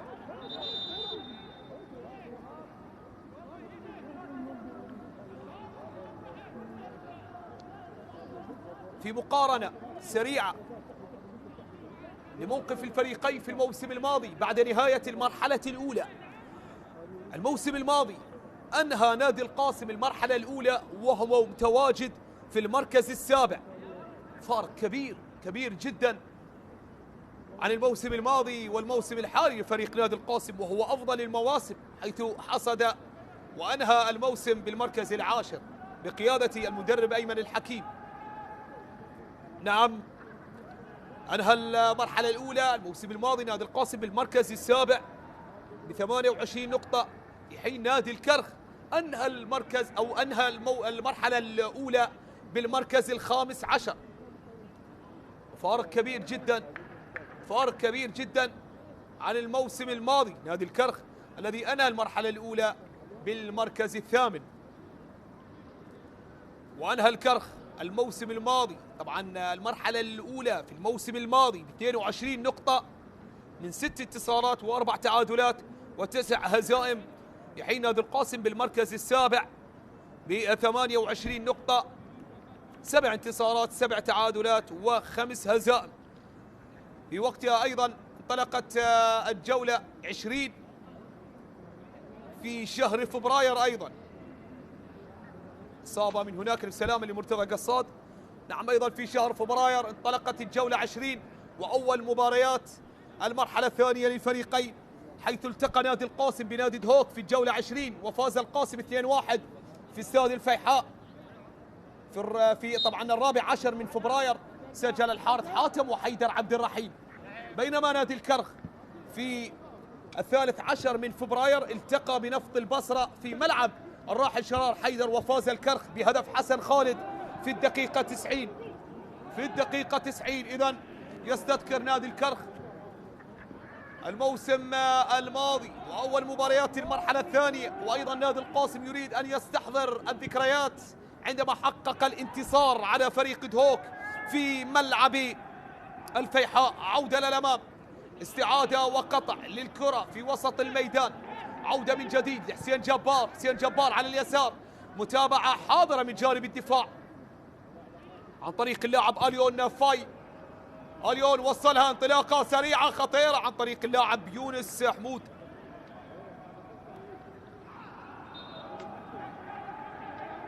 صافرة وخطأ للاعب إليسو في الكرة الماضية.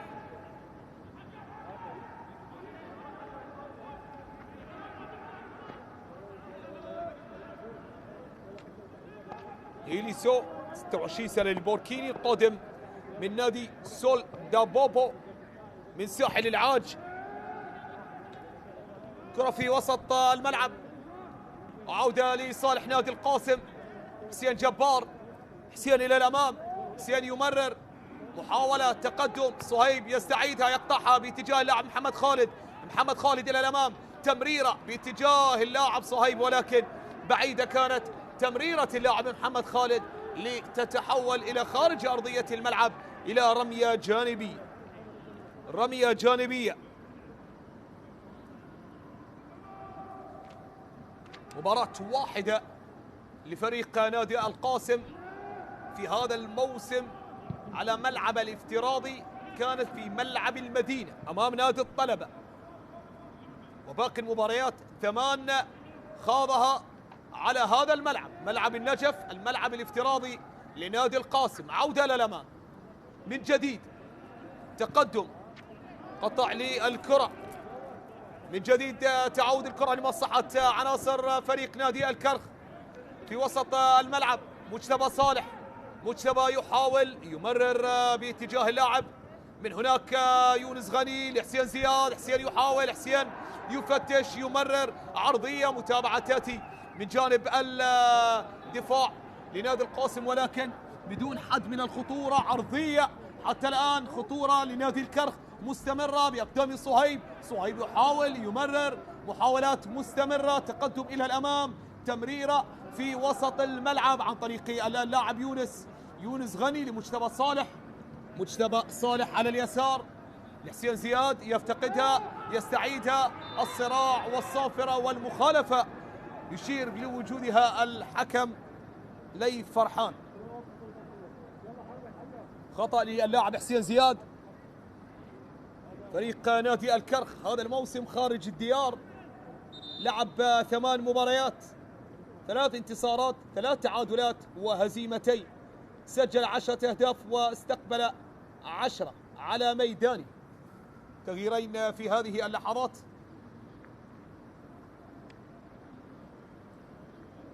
لاعب علي كريم، عبد الله باسم، غدر مرتضى قصاد وعلام حسن، ويشارك عبد الله باسم.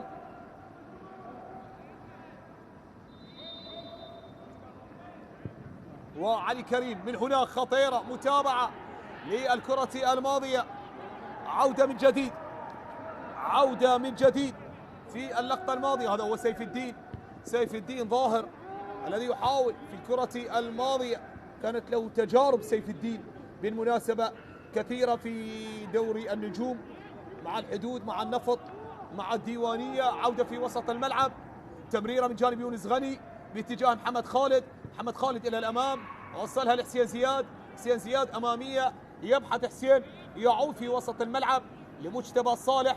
مجتبى إلى الأمام، مجتبى يتقدم، يحاول، يفتقدها، وقطع للكرة من جانب الوافد الجديد عبد الله باسم. عودة إلى الأمام، متابعة ولكن عرق أو متابعة وقطع في الكرة الماضية. عودة من جديد في وسط الملعب، تمرير في أقصى اليمين لمصلحة فريق نادي الكرخ.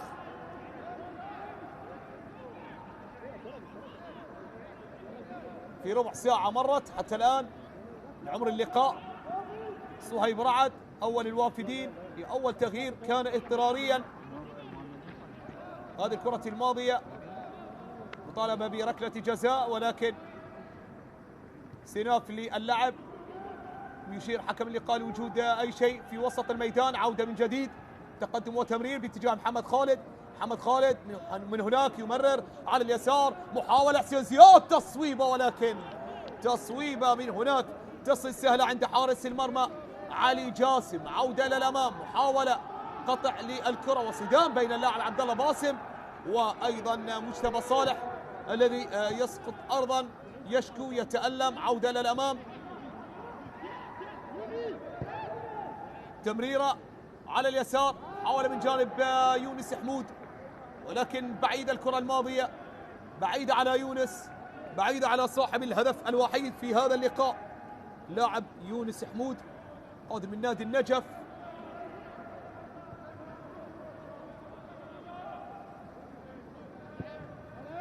عودة للأمام، تلعب بالراس، متابعة من جانب أريون فاي، يبعدها وعلى مرتين ولكن تعود من جديد، نقلة ولكن يفتقدها فريق نادي القاسم. عودة انطلاقة سريعة لمصلحة اللاعب محمد خالد. محمد خالد يحاول يدخل، يمرر على الجهة اليسار عن طريق حسين زياد. زياد يحاول، زياد يمرر على قوس الجزاء، يمرر نقلة يونس والتصويب،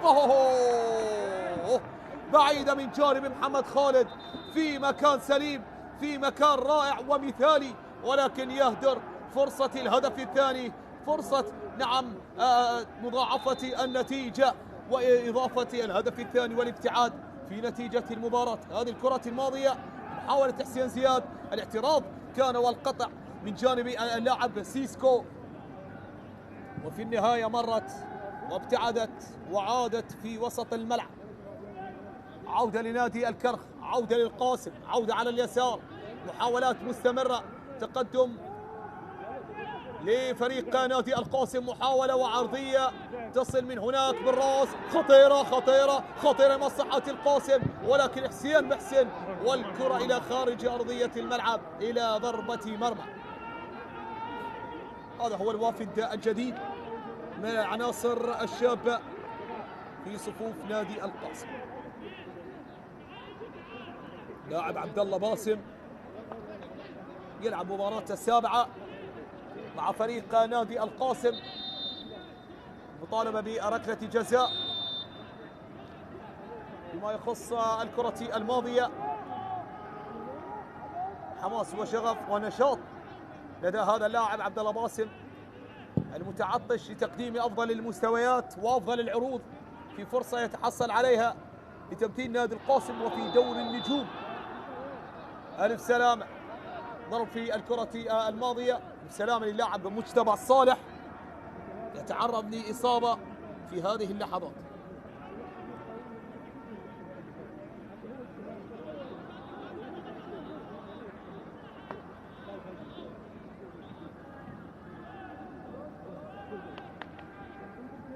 مجتبى صالح،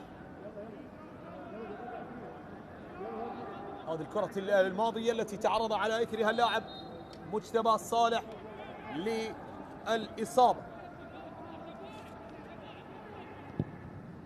عودة من جديد، الموسم الماضي مواجهتين جمعت الفريقين في بطولة الدوري وانتهت بالتعادل.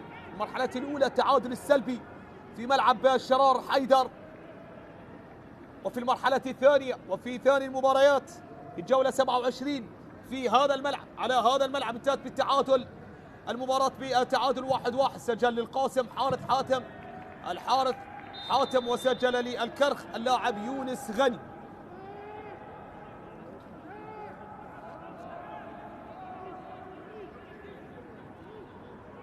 عودة من جديد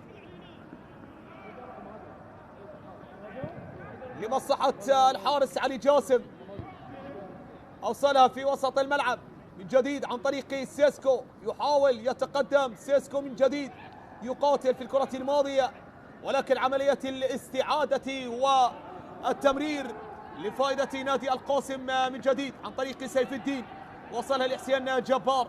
حسين جبار إلى الأمام، يحاول يراوغ يتوغل ينطلق يبحث يفتش يمرر من هناك المحاولة، ولكن عودة من جديد واستعادة وقطع للكرة الماضية.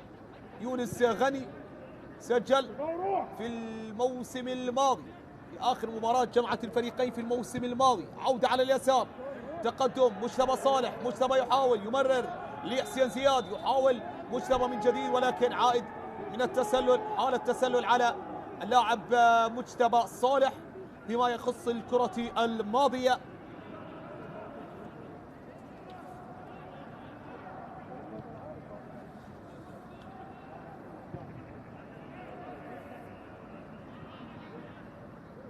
ملعب الراحل شرار حيدر استضاف 6 مباريات بين الفريقين تاريخيا، متابعة من جانب الدفاع، متابعة من جانب اليون فاي عن طريق مجتبى صالح. مجتبى إلى الأمام يبعدها ويمررها بنفس التوقيت أيضا للاعب محمد خالد على الجهة اليمين. محمد خالد يحاول، ينتظر، يتقدم، يراوغ من هناك، يحاول، يفتش، يحافظ، ينطلق، يمرر على الجهة اليمين. المحاولة للهدف الثاني، المراوغة، التصويبة، المتابعة،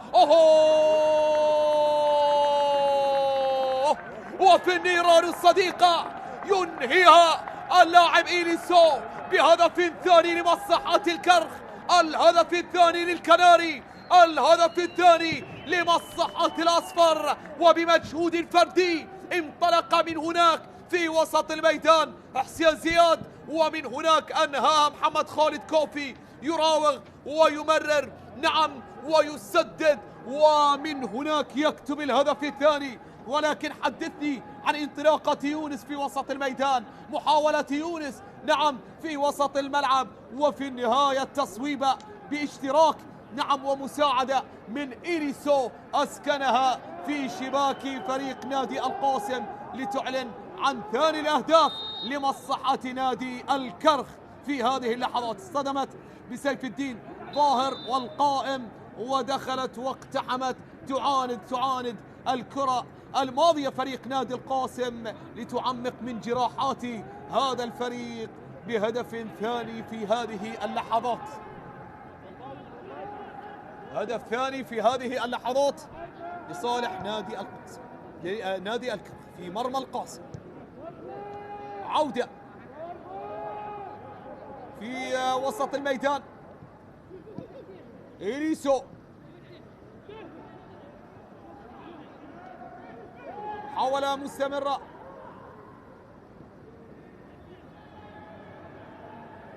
يونس غني هو الذي بدأها، هو الذي راوغ وبإصرار كبير، بإصرار كبير سجل فريق نادي الكرخ الهدف الثاني. أو صهيب هو الذي راوغ، صهيب هو الذي انطلق، هو الذي ساهم بهدف المباراة الأول بعد رأسيته التي ارتطمت بالعارضة وتابعها يونس حمود، والآن يساهم بصناعة هذا الهدف وبمجهود فردي. عودة على الجهة اليمين، صهيب من هناك البديل الذي شارك بشكل طارئ، شارك مشاركة طارئة بديلا للاعب مصعب جمال الذي ترك المباراة بعد تعرضه للإصابة. عودة ليونس،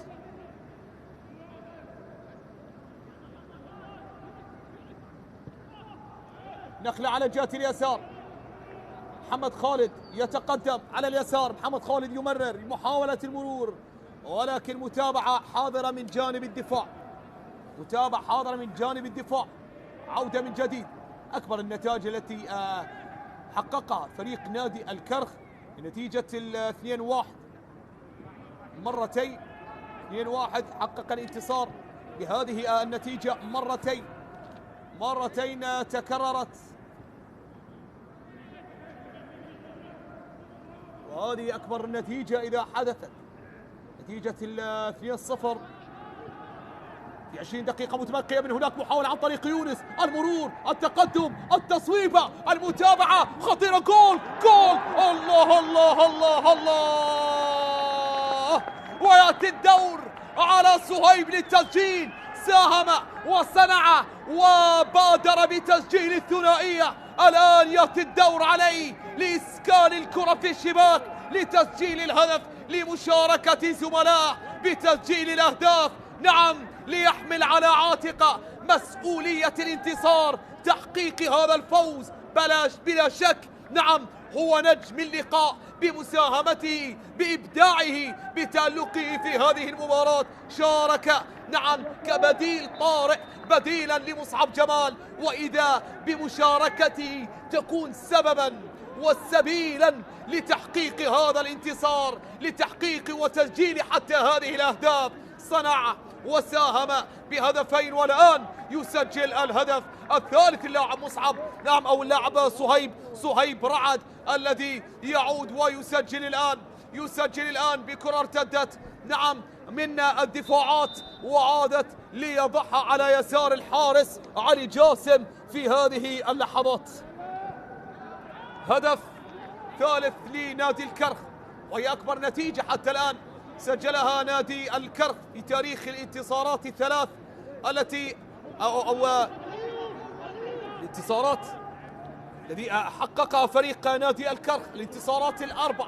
كرة للأمام، تقدم، محاولة، ولكن طالت الكرة على محمد خالد لتصل سهلة عند علي جاسم.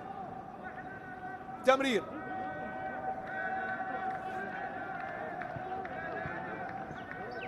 زياد يغادر ويونس غني أيضا. حيدر أحمد يشارك ونانجو في هذه اللحظات في تغييرين بدفعة واحدة. علي كريم أيضا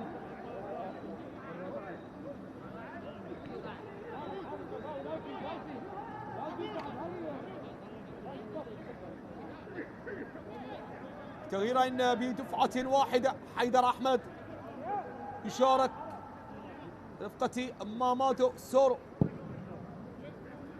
عودة للأمام في وسط الملعب، بالراس ترتد، صراع مستمر. حيدر أحمد بأول لمساته في المباراة. سو يحاول يمرر، تمرير على اليسار، محاولة عرضية من مامادو، خطيرة خطيرة خطيرة، الله،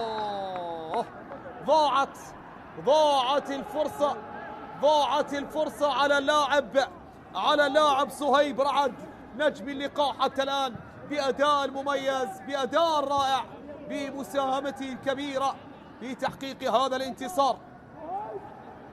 سيان محسن أيضا كان من اللاعبين الذين مثلوا فريق نادي القاسم في بداية هذا الموسم وعاش مع نادي القاسم المعاناة الكثيرة. عودة على اليسار، محاولة مستمرة عن طريق اللاعب حسين جبار.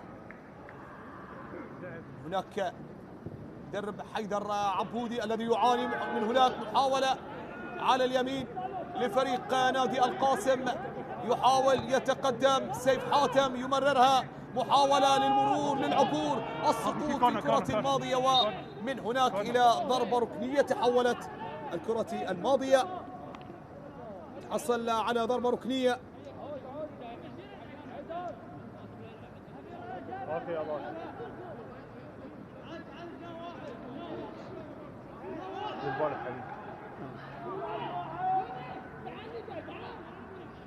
يلا حبيبي، ضربة ركنية ترسل عالية خطيرة بالراس، ولكن متابعة حاضرة من جانب الدفاع.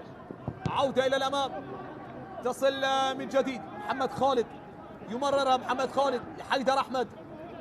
ثاني ضربة ركنية للقاسم قبل ضربة ركنية واحدة لنادي الكرخ، وهذا هو التحفظ الذي كنا نتحدث عنه في شوط المباراة الأول.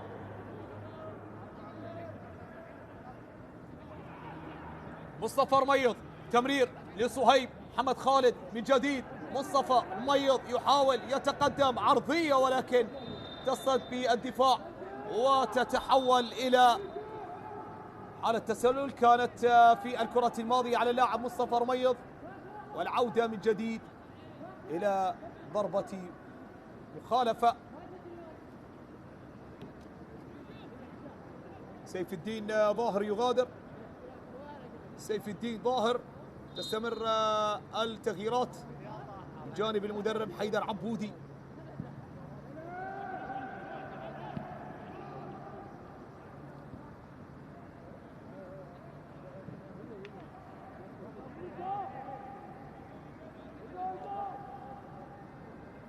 هذا هو اللاعب عبد الله باسم الذي شارك بديلا لمرتضى قصاد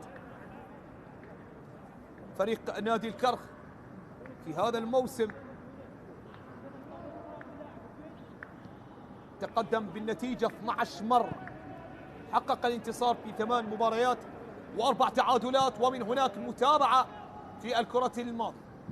لأن أحمد ناجي اللاعب أحمد ناجي يشارك في هذه اللحظات أيضا. إذا نادي الكرخ لم يخسر حتى الآن في كل مباراة تقدم بها. من هناك زاهر ميداني، والحديث مع أيمن الحكيم، الحديث السوري بين المدرب والمساعد محمد خالد. ضربة ركنية ترسل راسية خطيرة خطيرة خطيرة جدا، ولكنها مرت إلى الخارج عن طريق مامادو سورو. مامادو سورو الوافد الجديد الذي يحاول، العاجي القادم من نادي السيب العماني، كانت له تجربة أيضا مع في دور النجوم مع نادي الزوراء، لكن أكثر فترة هذا اللاعب قضاها في الملاعب السعودية مع الشعلة، مع الخليج، مع الباطن، أيضا مع القادسية. عملاق من عمالقة الكرة الكويتية. عودة في وسط الملعب، التمرير، 4 تصويبات نادي القاسم، محاولات فقيرة كانت تنعدم قابل السيطرة وهيمنة لنادي الكرخ في هذه المباراة.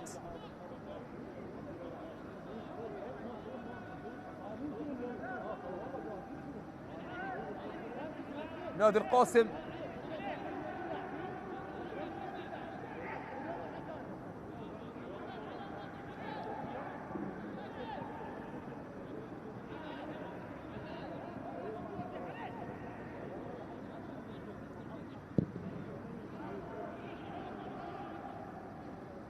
عودة من جديد لنادي القاسم، نقلة على جهة اليسار.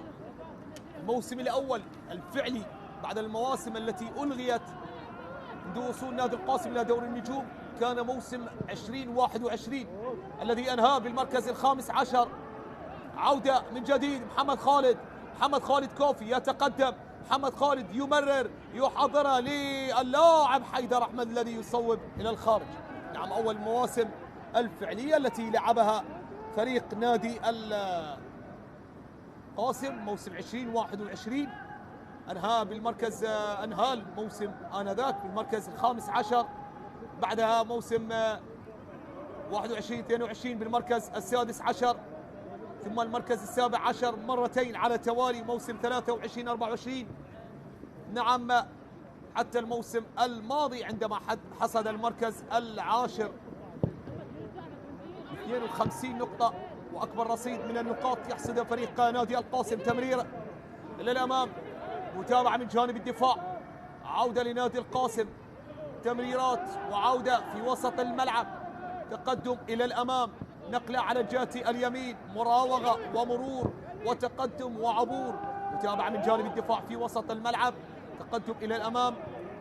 من هناك لسورو، مامادو سورو ومحمد خالد كوفي. من هناك سورو يتعثر، يسقط في كرة بعيدة،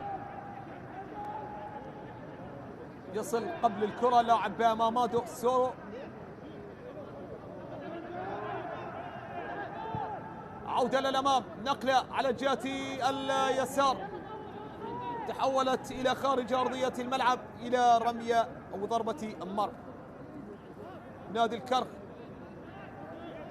بطل الدوري الممتاز موسم 2017-2018،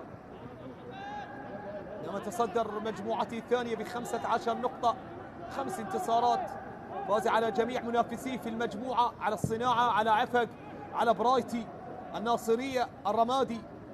سجل 9 أهداف واستقبل هدف فقط،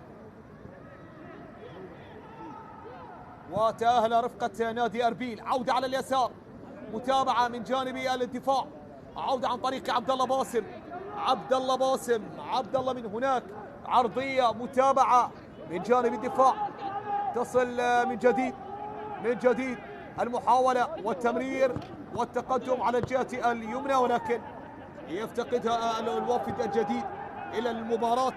نعم اللاعب أحمد ناجي، عودة إلى الأمام، تقدم في وسط الميدان، عودة أمامية من هناك، نقلة على جهة اليسار، محمد خالد كوفي، مامادو سورو، الله على النقلة والاستلام والانفراد والتصويبة أو العرضية وفي الحالتين، ولكن عند حارس المرمى، عند حارس المرمى من هناك عند علي جاسم. الكرة تستقر وتسكن في دفاعات نادي القاسم. عودة من جديد، عودة من جديد.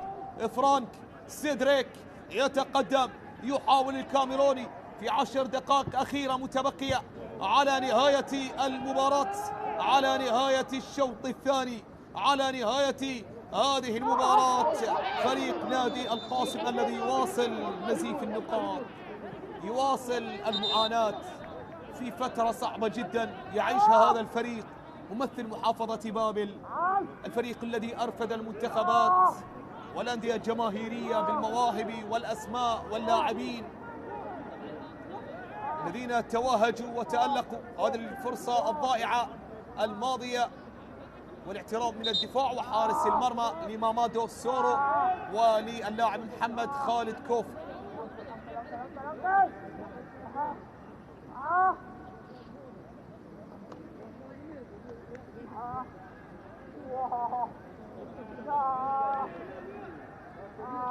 مامادو سورو غاضب، السلام للاعب فرانك سيدريك الذي يشكو من إصابة، يستمر بالشكوى من الإصابة من هناك.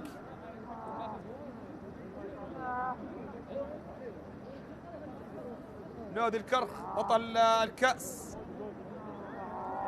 موسم 21-22 بقيادة أحمد عبد الجبار،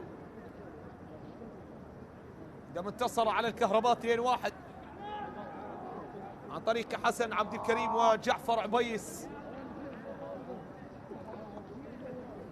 يسعى لمواصلة هذا التألق والبريق الرائع الذي يقدم في هذا الموسم.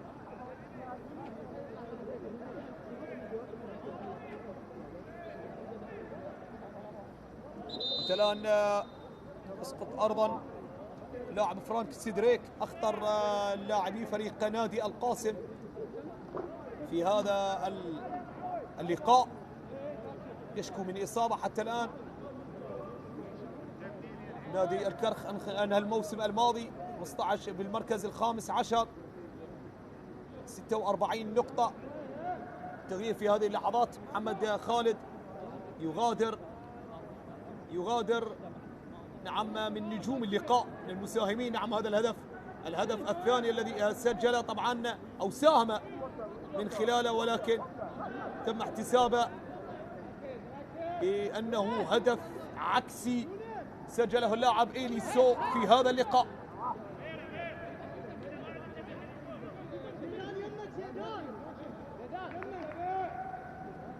يغادر محمد من هناك، وأيضا اللاعب المتألق صهيب رعد، نور الحسين شارك، وزيدان عبد الجبار في هذه اللحظات. عرضية من هناك، حاولت العرضية ومن جديد تصل الكرة في وسط الملعب.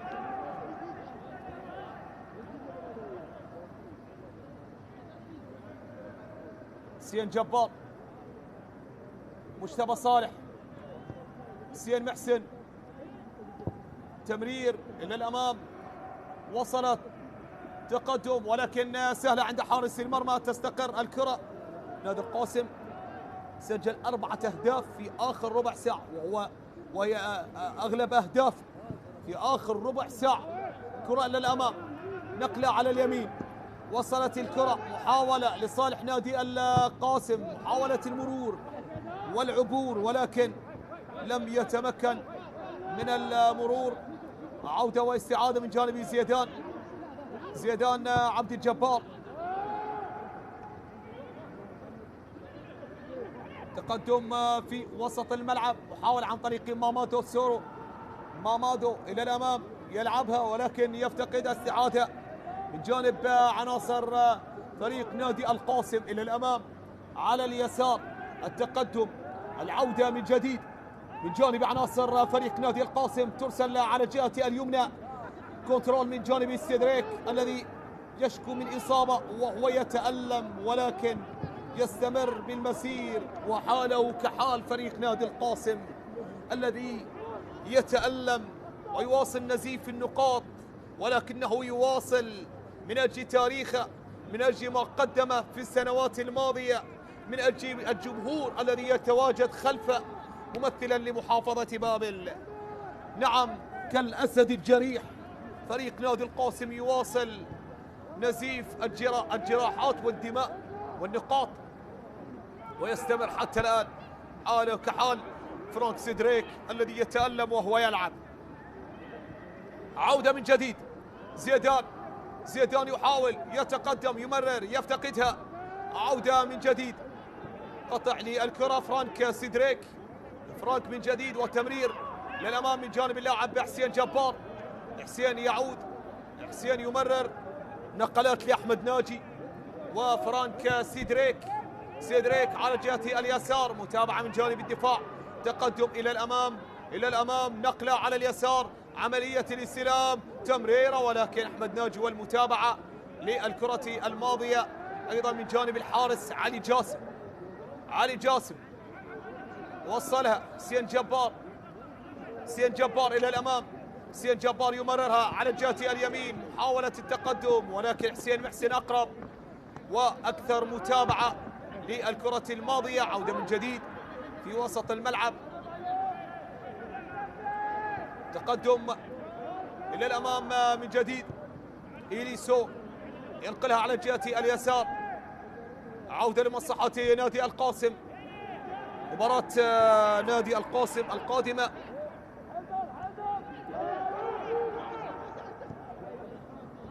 سينزل فيها ضيفا على نادي الطلبة في يوم الجمعة القادم تمام الساعة 9 في الجولة 21، بينما نادي الكرخ مباراة القادمة يستضيف فيها نادي النفط يوم الجمعة القادم في تمام الساعة 11:15 في تمام الساعة 11:15 لحساب الجولة 21. عودة لمحمد شاكر، يرسلها إلى الأمام محمد شاكر، ومن خلال هذه المباراة، هذه ثاني مباراة يخرج من خلالها بشباك نظيفة. عودة للأمام، حسين محسن ممتاز، يتابع الكرة الماضية بيقظة. عودة للأمام، تمرير على الجهة اليمين، جانبي نور الحسين، يمر إلى مصطفى رميض. مصطفى وصلها لمامادو سورو، حيدر أحمد، اليون فاي، مجتبى صالح، تقدم إلى الأمام، محاولة أمامية، يبحث من هناك اللاعب مامادو سورو ويفتقدها، ولكن يستعيدها اليون فاي. عودة من جديد، تمرير على الجهة اليمنى، محاولة ودخول وبحث وتفتيش عن هدف رابع، عن هدف آخر، ولكن تبعد من جانب الدفاع.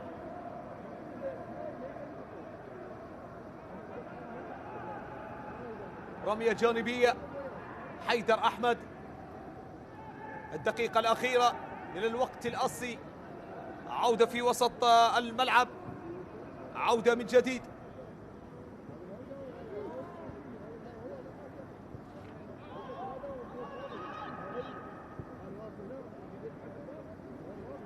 نقلة على الجهة اليمين. عودة لنادي الكرخ، تقدم إلى الأمام، نور يحاول يمرر على الجهة اليمنى، مصطفى عرضية واعتراض من جانب الدفاع، تحولت إلى ضربة ركنية يبعدها سيف حاتم. في هذه اللحظات موقف مؤسف تعرض له نادي القاسم، يواصل نزيف النقاط وأول الهزائم في المرحلة الثانية، المرحلة الذي أراد بها التعويض والعودة. عرضية، محاولة خطيرة، يحاول يونس حمود، ولكن سورو من هناك يمنع يونس، أرادها في شباك الحارس علي جاسم، وقت الأصل انقضى بانتظار الوقت الإضافي 4 دقائق. 4 دقائق كوقت محتسب بدلا للضاع. حيدر أحمد، حيدر إلى الأمام، حيدر يتقدم، يحاول حيدر الوفد الجديد الذي شارك حديثا بديلا للاعب يونس غني. قادم من نفط البصرة لاعب حيدر أحمد. مصطفى رميض ورمية جانبية في هذه اللحظات. فريق نادي الكرخ يواصل العروض المميزة ويحقق الانتصار الثاني على التوالي بعد غياب عن تحقيق الانتصار في 4 مباريات على التوالي. تعادل مع أربيل في الجولة 15، بعدها التعادل مع القرمة 1-1 في الجولة 16، من ثم الخسارة من ديالى 1-0 في الجولة 17، والخسارة في الجولة 18 من نادي الطلبة. عاد لتحقيق الانتصارات في الجولة الماضية على حساب زوراء 3-1، والآن يعود وبثلاثية نظيفة يتمكن من حصد الانتصار التاسع هذا الموسم فريق نادي الكرخ.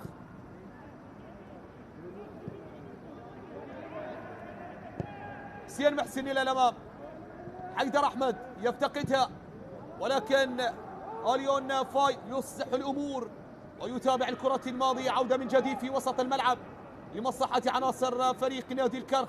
تقدم إلى الأمام، زيدان عبد الجبار يحاول ولكن يفتقدها ويقطعها وينطلق من هناك ويحاول دفاع فريق نادي القاسم. فريق أحمد ناجي والعودة في وسط الملعب. دقيقتين إضافيتين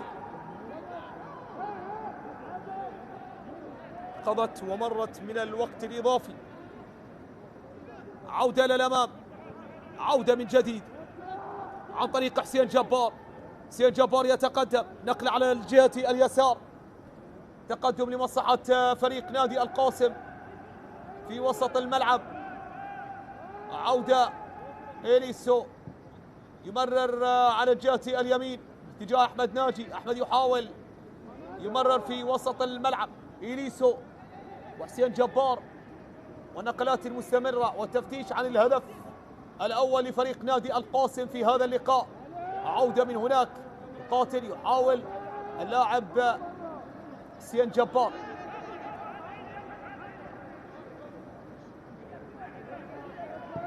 ولكن حتى الآن فرانك سيدريك وبعد انقضاء التغييرات يشكو من إصابة ويواصل طبعا لعب المباراة ويقاتل ويستمر في هذه اللحظات.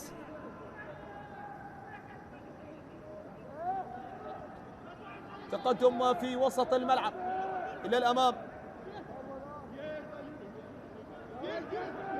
في وسط الميدان، محاولة للعرضية ولكن متابع حاضر كانت من جانب الدفاع. عودة استعادة من جانب اللاعب زيدان عبد الجبار لمجتبى الصالح. مجتبى إلى الأمام. نعم انقضت تغييرات فريق نادي القاسم الخمس، ولكن فرانك يقاتل ويستمر حتى الآن وهو يتألم وهو يعاني. كرة للأمام، محاولة عن طريق اللاعب زيدان عبد الجبار، يحاول ويمرر للسورو، محاولة تصويبة من جانب يونس، ومعها صافرة لي فرحان تعلن عن نهاية المباراة بانتصار جديد لنادي الكرخ بثلاثية نظيفة وتعثر آخر لفريق نادي القاسم. مشاهدينا الكرام، شكرا لكم على حسن المتابعة، على أمل اللقاء في مواعيد أخرى. دمتم بخير والسلام عليكم ورحمة الله وبركاته.